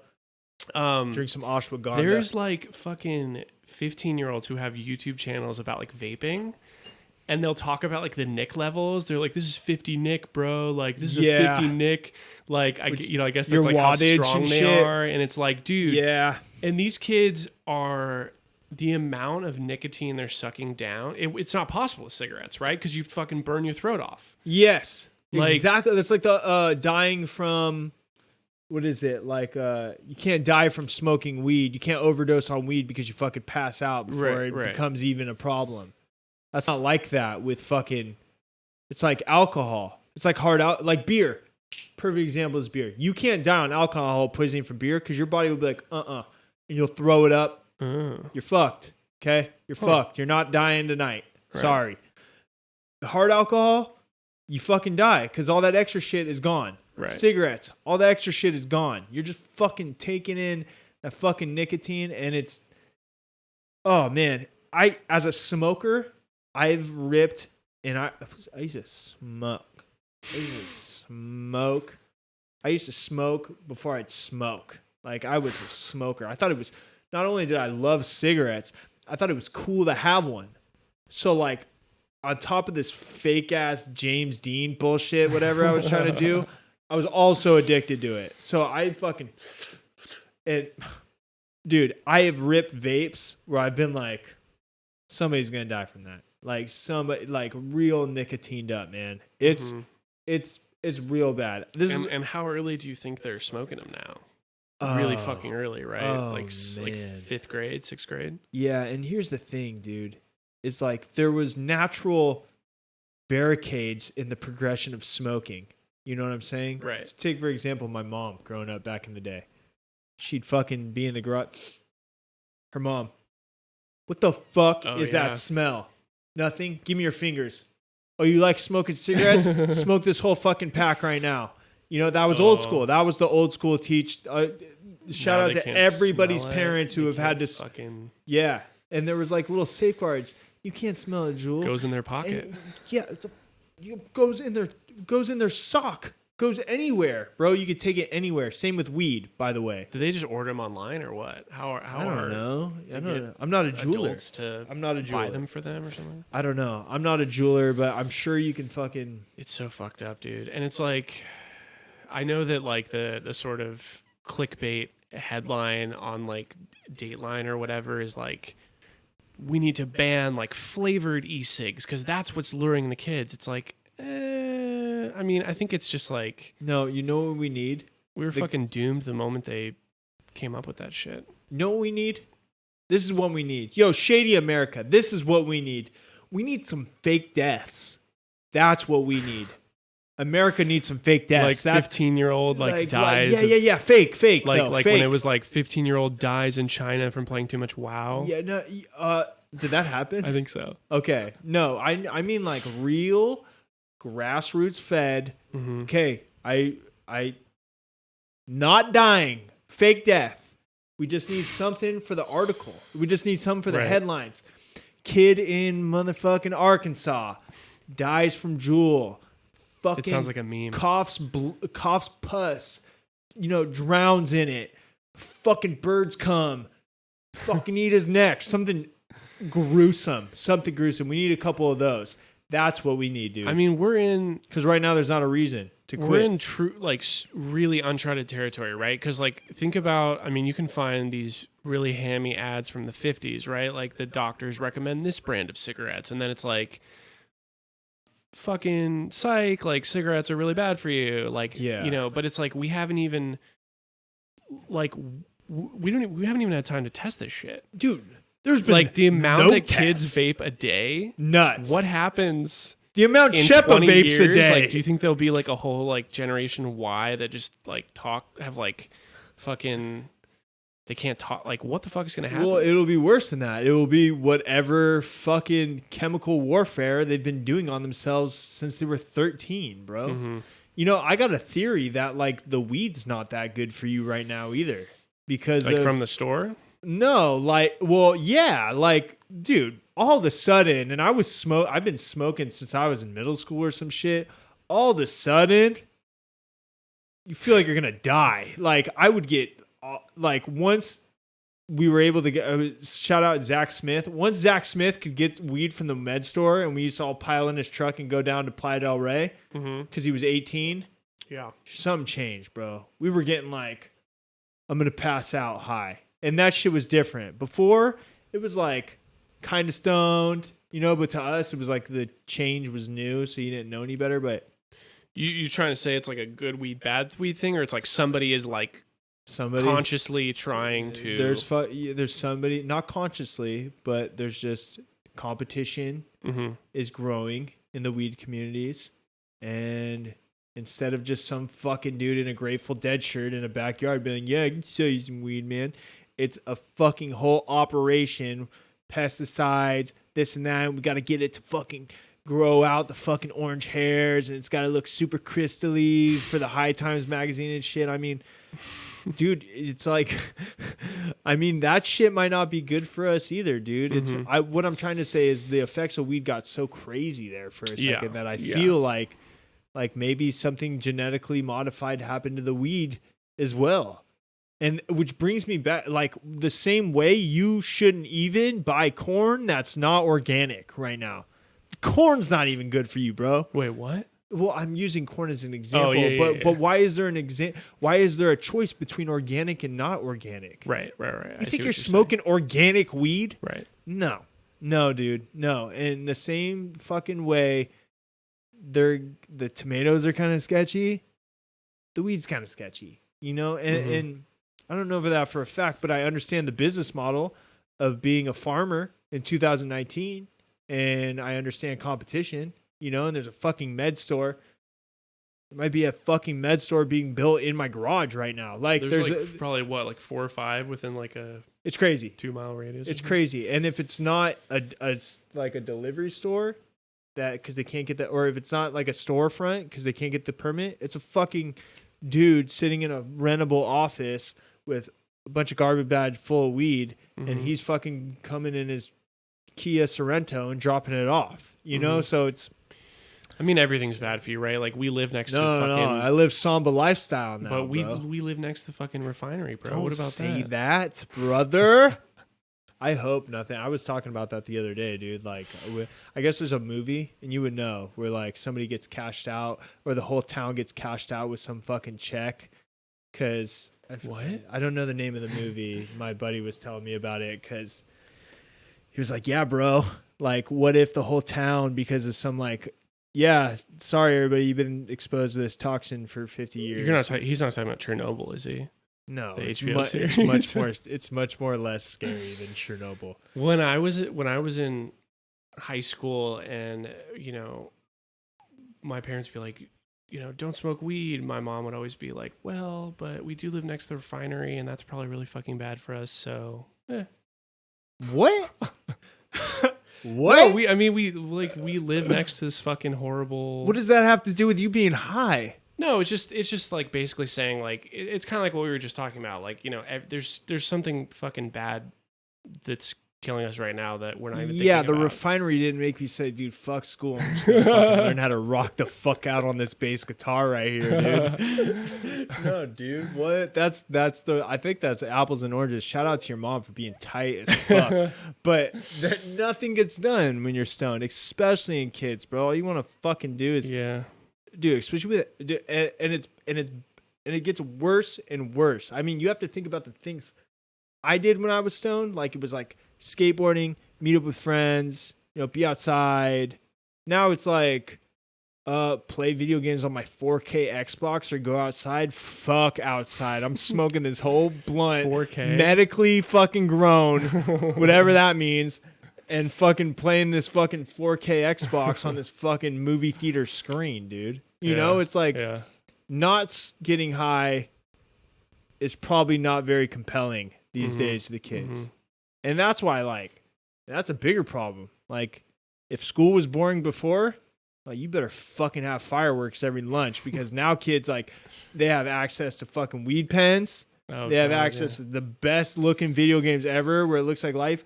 Porn is everywhere. You know, fuck talking to girls. You just go fucking 15-year-old with an iPhone is never going to have a girlfriend. I was talking to this guy the other day who has an Oculus, and he's older. I have an Oculus. You have an Oculus, and this guy was he has a fiance, and he's like has an Oculus. I was like, so, like, you know, have you? And he's like, yeah, I've watched porn on it.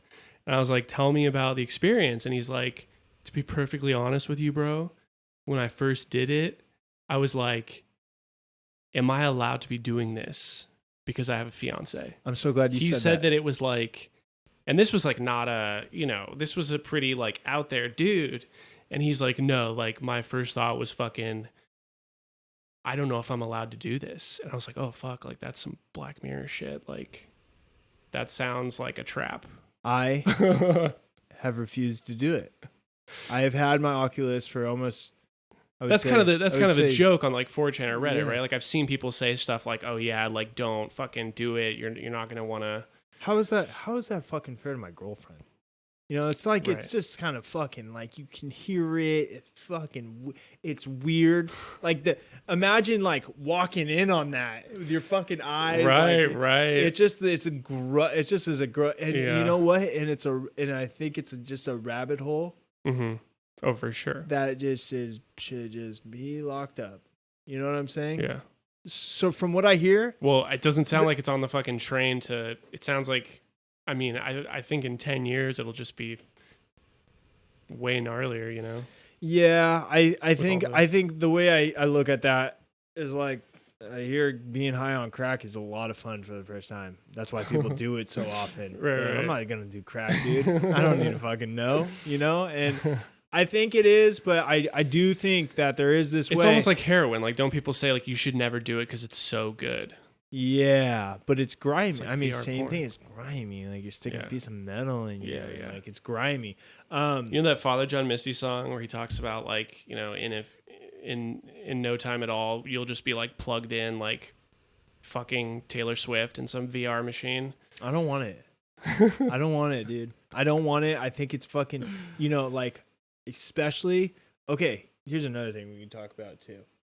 Well, we don't really have to talk about it, but I should mention it. Is that because I have this stream, I kind of hold myself responsible for not, for being sober, for not doing these things, for not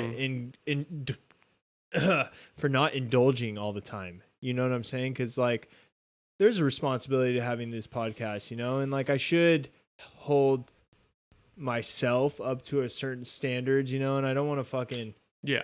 I don't know. I just think that it's, I think. So if Oculus wants to sponsor your podcast, just be like, fuck off, bro. No, You're I'd gonna be fucking like, ruin the fuck world. yeah, dude. You guys have super fun games. If it's Oculus yeah. porn, I'm gonna have to be like, no, man, because I think that it's unhealthy. I think it's unhealthy for sure. If you think that, if you think that I believe that watching porn VR is healthy, I don't. Oh, I'm sure. No, yeah. I think porn's unhealthy on your smartphone.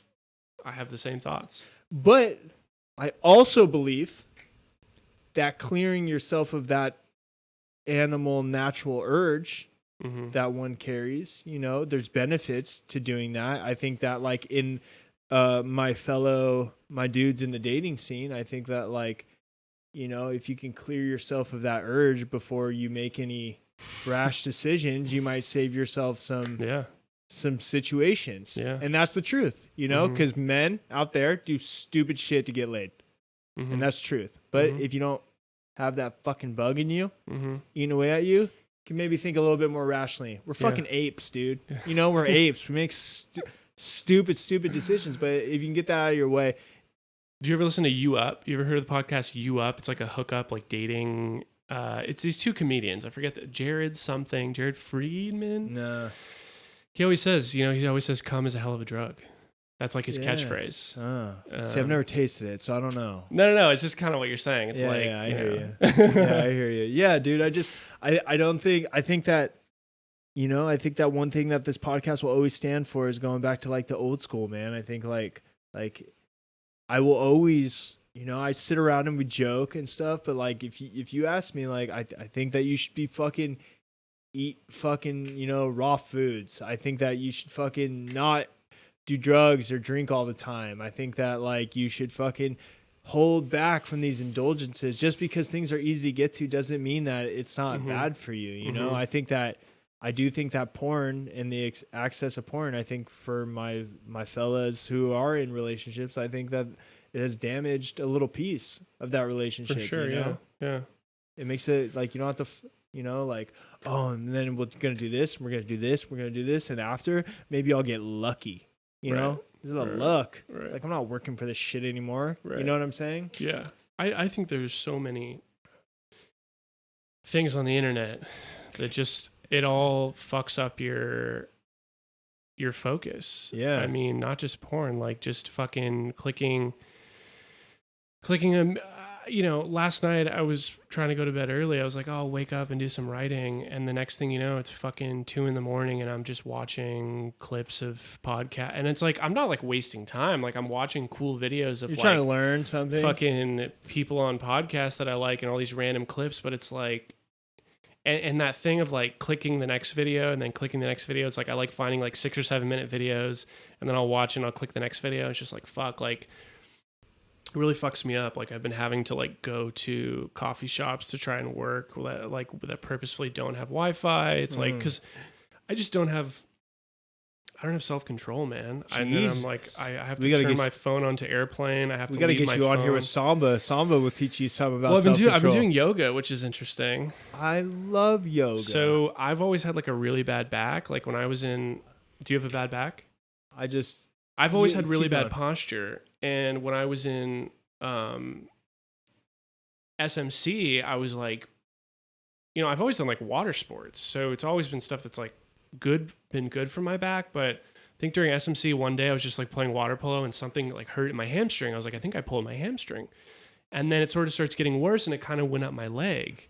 And I'm like, oh fuck, this might be like a sciatic thing. So of course I start going to physical therapy and they're like, yeah, like your posture's horrible. Like they were like dissecting sort of like the way I walk and how my hips were off balance.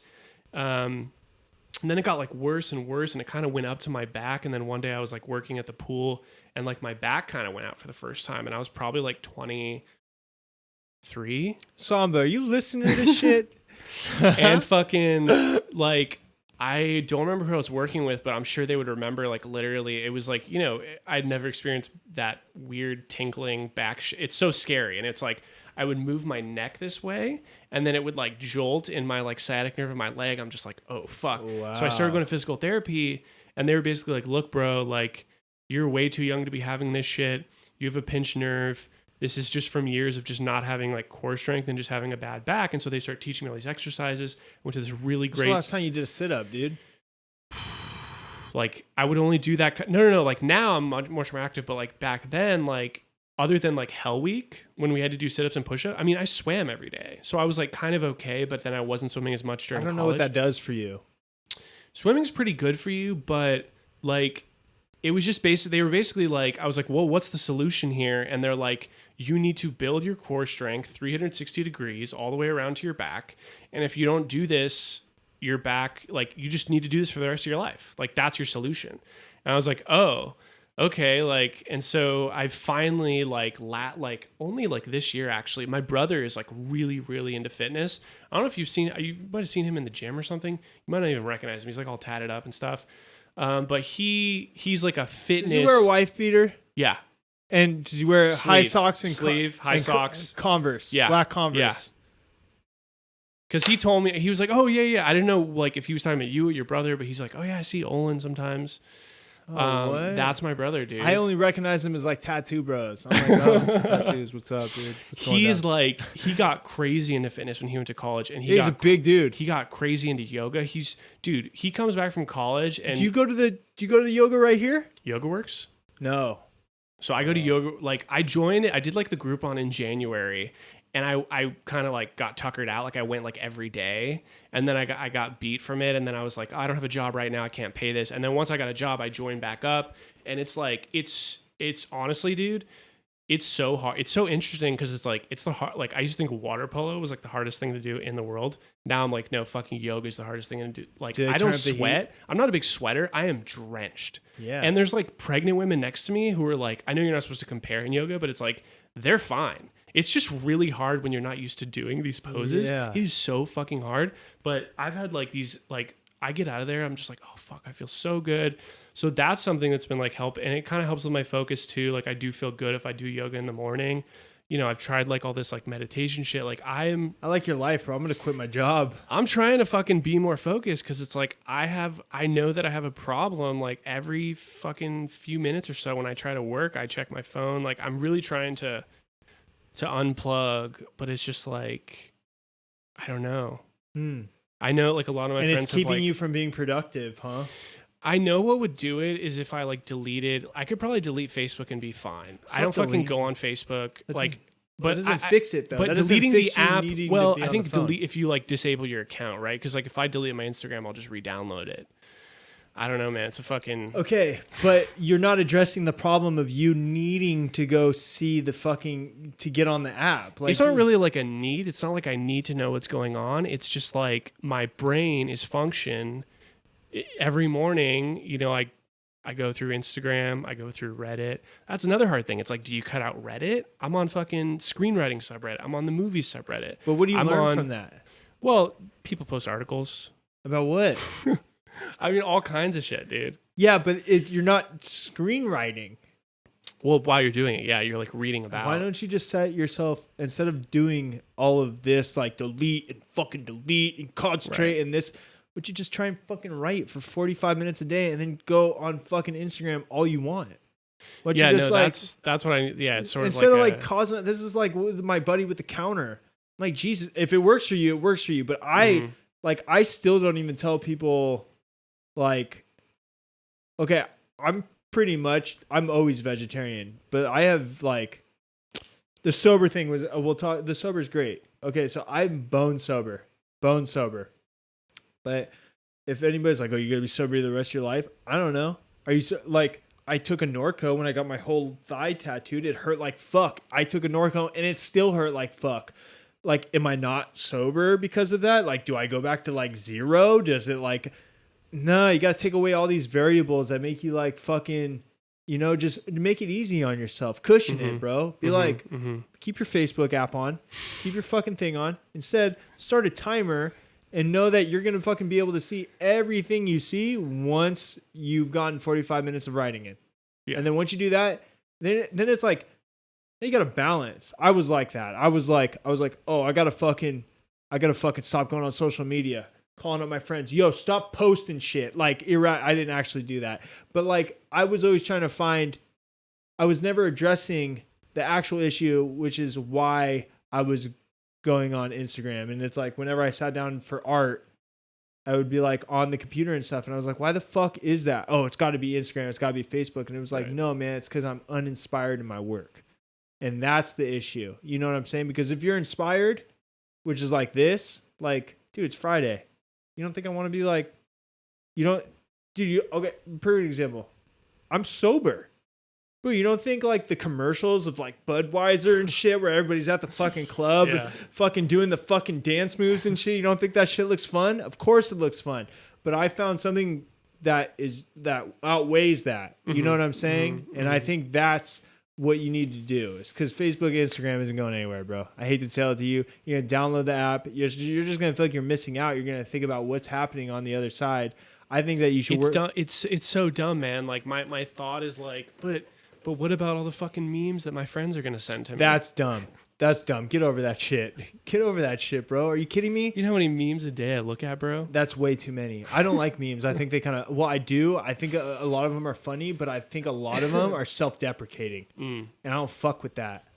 See, also, like, my fucking feed is like health, alkaline, samba shit, people fucking busting shit out. If I hear some people smart talking, I do love this muting. I think the muting feature it saves me from a lot of awkward conversations. You don't have to unfollow people. You can kind of slowly build your utopian feed. I mean, obviously it's still a feed, but that's another weird thing. It's like I've had people I don't even know that well come up to be like, "Bro, you fucking unfollow me on Instagram." I don't know you. No, you can't say that. You can't say that because I just like every couple months, like I'll fucking drink too much coffee and then go through like all the people I'm following and just unfollow. Like I'm like, oh, I don't really like know this person. I'll talk to this person. Sounds like you've made social media like a hobby of yours. Like you sound like, what about Reddit? I'll drink coffee and like have a coffee. No, I'm a fucking avid, You got a board? Got a board with like there? I have fucking Reddit karma, dude. Up on the wall. You got like a whiteboard with shit that you want to do? No, man. Maybe some fucking sit-ups. I love that. Well, fuck, man. It's a good idea.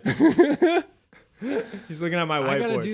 I gotta do that. Yeah, I'm man. not sorry. I shouldn't read these out loud. No, That go was ahead, rude of bro. me. Transparency is the only thing that I can like really. That, though. I like the physical reminder. I've you know what happens? You know why?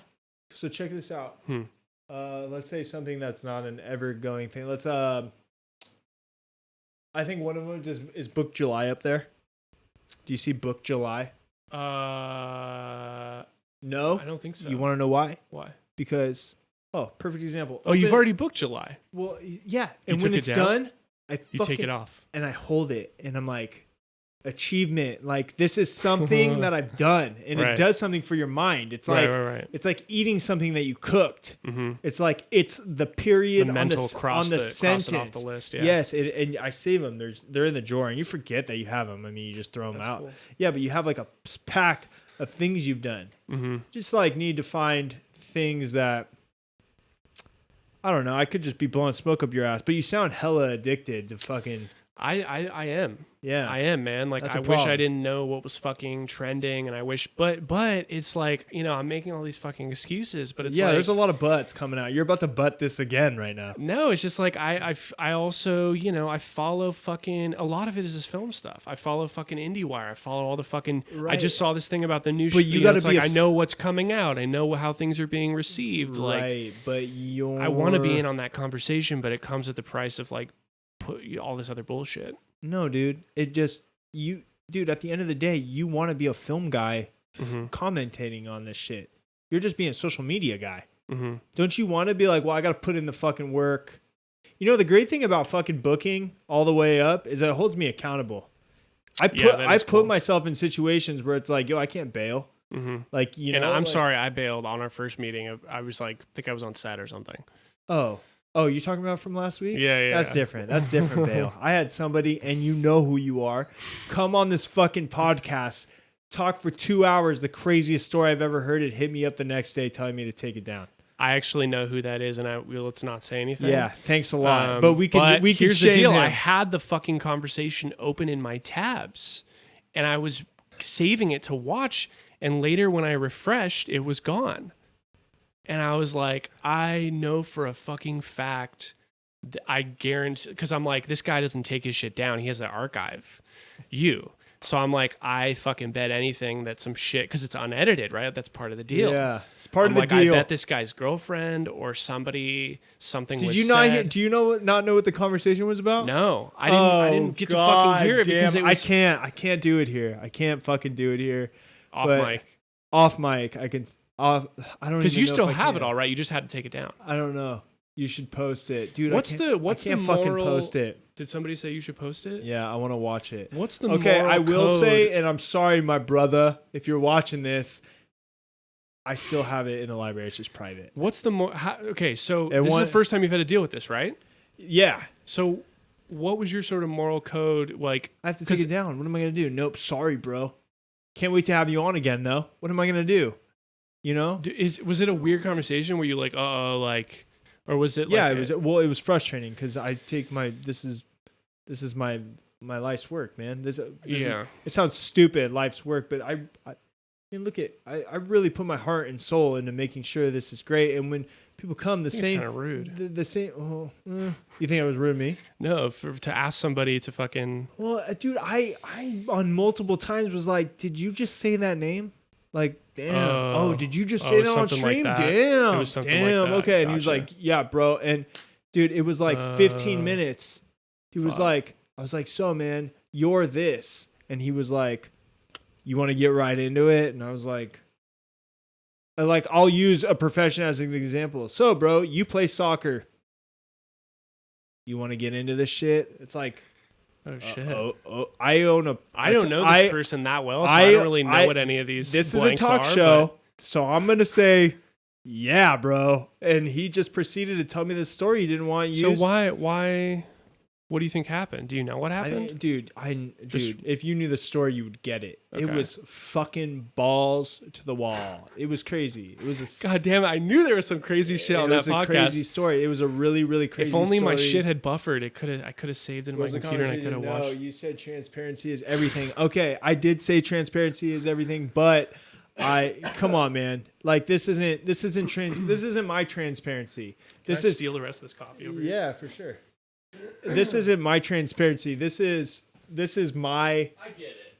Yeah, this is my obligation to be a keeper of what people cause as private. But I'll tell you what, moving forward, I have to do I have to put up a signers or like a fucking reminder that where I have to be like, hey man, like I need you to know that anything that you say on camera is going immediately. The problem is I mean, the same way me and you are hanging out and I'm having this time, I'm serious when I say that these moments mean something to me. I do this because I love connecting with people. Right. That was a big ass connection. You know what I'm saying? And I don't know. I guess I shouldn't feel this way and I'm wrong to feel this way, but I felt like I didn't have anything to show for that connection. You know what I'm saying? Right. And I thought it was so fun and I thought it was great. The thing is like at the end of the day, it's selfish if I'm anything other than respecting what he said. It was his story and this is just the way it goes. Is it like a legal thing? It's all right. We can't get into it. But it's so crazy. Funny because I knew that something like that happened. The moment I saw that video was gone, I was like, oh, I bet there was something that was said that had to be taken down. Yeah. And do you see, and this is just how it would be. And there's multiple points in that stream where I'm like, did you just say that person's like vulnerable characters in the story? Oh, gotcha. And vulnerable situations where I'm like, dang. And this has been my most interactive conversation I've had in a while. A lot of the times, like I have notes and things, but like I've gotten pretty good at it. And you've seen from podcasts where like I will just turn the camera towards you and just let you run and let you run. And then I'll drop a wow. That must have felt like this, and then let you run. This is pretty interactive. This is a very interactive. It's funny how you can get better at podcasting, right? It's just talking. Oh, it's hard. Talking is hard, dude. When I first did this, I was touching my face. I was looking at myself. It was, man, yeah. You definitely got to learn your shit. But check this out. If this is episode 34, I mean, I've done, and every episode is at least 2 hours. Dude, that's fucking. There's a lot of hours in front of a camera. That's crazy. Yeah, you would think like. Yeah, I don't know. The thing is like it doesn't have to be. The thing about a podcast is it doesn't have to be 2 hours of perfection, dude. It's like just be a human being for 2 hours. Yeah, I don't know. It's not 2 hours though. You know, I watch them on 1.25, so a little less. Yeah. Oh, you do? I actually do that a lot, and sometimes people are like hearing me listen to YouTube videos, and they're like, "Why the fuck is the speed like that?" I'm like, "Bro, it's a life hack." Like, if I'm listening to dialogue heavy stuff, I always listen at 1.25 because it just shortens it a little bit. Sometimes if it's like something I'm trying to learn about, I'll go like 1.5, 1.75. Right. But like Christian story, for example. Oh, that's fucking locked in on. That's locked in a real time. Yeah. There's a couple, and that's when you know it's real. Is when I have to slow it down. I have some guests that are very tactical. Like if the person talking is a tactician in language. Yeah. Like it's really soft. Long breaks. You know, and they know how to emotionally infuse tactic into communication, you know, with use of breaks. They're like on Obama. You know, you should listen to that at 1, you know, because it's kind of like I feel like you're like deteriorating the guests a little bit. But if it was me talking forever, it'd be like fucking 2.5 for sure. You know, the thing is like when I listen to myself, I don't even like the way I sound. Really? Yeah, it's really weird, but I don't think anybody does. I don't think anybody does, yeah. And then you had also mentioned like if this doesn't work out, like you were like, yeah, it's weird because like when you think about it, you're like, oh, what if this doesn't work?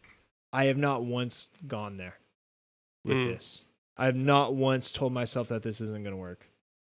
I've just told myself it's going to work, and I have faked it. And I will fake it till I make it, dude. It's got to work. It's got to work. It works, man. It's just put that shit working. into the stars, man. With anything, anybody who wants anything, just put that shit into the stars. But you got to be humble and you got to do the work. Yeah. Okay, the expectation has to match the level of work. Because if you're just fucking wishing in one hand, shit in the other, then you know the saying. But yeah, dude. So what's next for? Dude, we didn't even talk about. I keep looking at this dumb fucking picture of me giving the peace sign. Why you don't like that? What's wrong with that picture? I just forgot that was on there. What's next, man? That's the picture of him. Super sick. Yeah, what's next for you, brother? So we're almost at 2 hours. Holy shit. Time flies. That shit happens quick, huh? Man, I'm just writing and fucking wishing in one hand, you know, trying to figure out what the fuck to do next. And you down to be a fucking regular? I'm down to be a fucking regular man. This was fun. Yeah. This was a lot of fucking fun. Yeah. And we didn't even get, and next time we'll have to talk about actually what you do, which is screenwriting. Yeah. That's a fucking, you know, it's still a process, but. You know, it could be you and Taylor if you want, but I want Taylor to come and just kind of clown me and just fucking teach me some shit about the world. What does he do? He was working at for a while at where was he working? DirecTV or something? I don't know what he's doing now. Dude, I haven't talked to him in a while. Really? Yeah. Oh, well, he hit you up. I thought that you guys talk to each other all the time. He sent me this book the other day. He's like, bro, you got to read this book. It's called Cheer Up, Mr. Whitcomb. I just started reading it today. It's pretty fucking good. Is that a gummo tattoo? Dude, are you kidding me right now? Yeah. So you're the second person to notice that? I can't believe you fucking spotted that. Yeah, so it's a special gummo tattoo that I designed with this artist, because she does, her signature thing is kind of these weird teardrops, and then she does these eyes. And so I showed her this picture, and she's like, "Oh, I love gummo." And I've actually never seen it. Oh, really? So you just know the character. I'm fascinated by it. I love heavy film, dude. Oh, dude, you gotta watch gummo. I saw a movie because of you. What movie? It was the one that was shot in one shot in Germany. Bro, fucking Victoria? Yes. I saw that because of you. And I was like, dude, this guy's a film heavily guy. Fucking so many. It's funny because I remember, I think I was blasting that out on social media or something, right? You were hard. And everybody who watched it, even people who weren't huge into film, were like, holy fuck. Have you seen Enter the Void? Multiple times. Yeah, I love Gaspar. I love it. I had Nelson on and he had never seen it, and he's a film dude. And I was like, what are you talking about? Yeah, have you seen all his films, Gaspar Noé? No, but I know about that one where there's Irreversible is the gnarly one. The heaviest rape scene. Yeah, ever. And it's one shot, and it's super hard to watch, but how the fuck did he? And then his new one, Climax. The dance film, troupe. But it's so my. I think my girlfriend had only seen Enter the Void, and she didn't really understand that Gaspar is a provocateur, and so she sees all these ads for this colorful dance movie, because she's a DP, so she's all into the visuals and shit, and so she's like, oh, I really want to see that movie, but I don't think and I had heard that this was a horror movie about a drug trip, so I think she thought it was going to be this normal colorful dance movie, and then halfway through there's the sangria spiked with fucking bad acid or something, and it just turns into this. It's crazy, man. It's she was I was kind of laughing after, because I know this guy's sense of humor, dark sense of humor. He likes doing really fucked up shit. Everyone in the audience was uncomfortable. It's a pretty tame film for him, but it's still it's fucking hard to watch. You know what we should do is we should watch a movie one day, and then we'll get on the mics and talk about it. Yeah, that'd be great. In the studio. Yeah. I have CinemaC coming on. They're going to be both here. Dude, so I just went to New York for the first time, and I fucking ran into CinemaC. That's fucking crazy. Yeah, because they were also there for the Tribeca Film Festival. Fucking love those. So cool. I'm playing volleyball with Ryan tomorrow. Oh, nice. All right, dude, let's wrap this bitch up. Everybody go fucking follow Nicolas Curcio, because it means a lot to him on Instagram. He really gives a shit about social media, and we got to make him happy. Just kidding. It's at Nicolas Curcio. He is a screenwriter, and he's going to be working his ass off and not being online to give you guys some more content. Is there anything anybody should check out? Oh, man, just You can check out my Instagram. I usually post like music and stuff. Oh, you can go to my Bandcamp, get the music I've done for free. I think it's nicolascurcio.bandcamp.com. And yeah, you can see like my short films and stuff. I usually post it to Instagram, and that's why I guess I can't get rid of it for now. But I fucking love it. Pound those fucking knuckles. Nick, again, interactive is a weird way to put it, but this is one of the most fun exchanges I've had on the podcast. Thanks so much for having me on. I really appreciate you coming on, and we're gonna get it fucking hooked up. We'll do this shit again soon. Let's do it, because man. this is a good time. All right, y'all. Peace out. All right. Let this bleed for a second.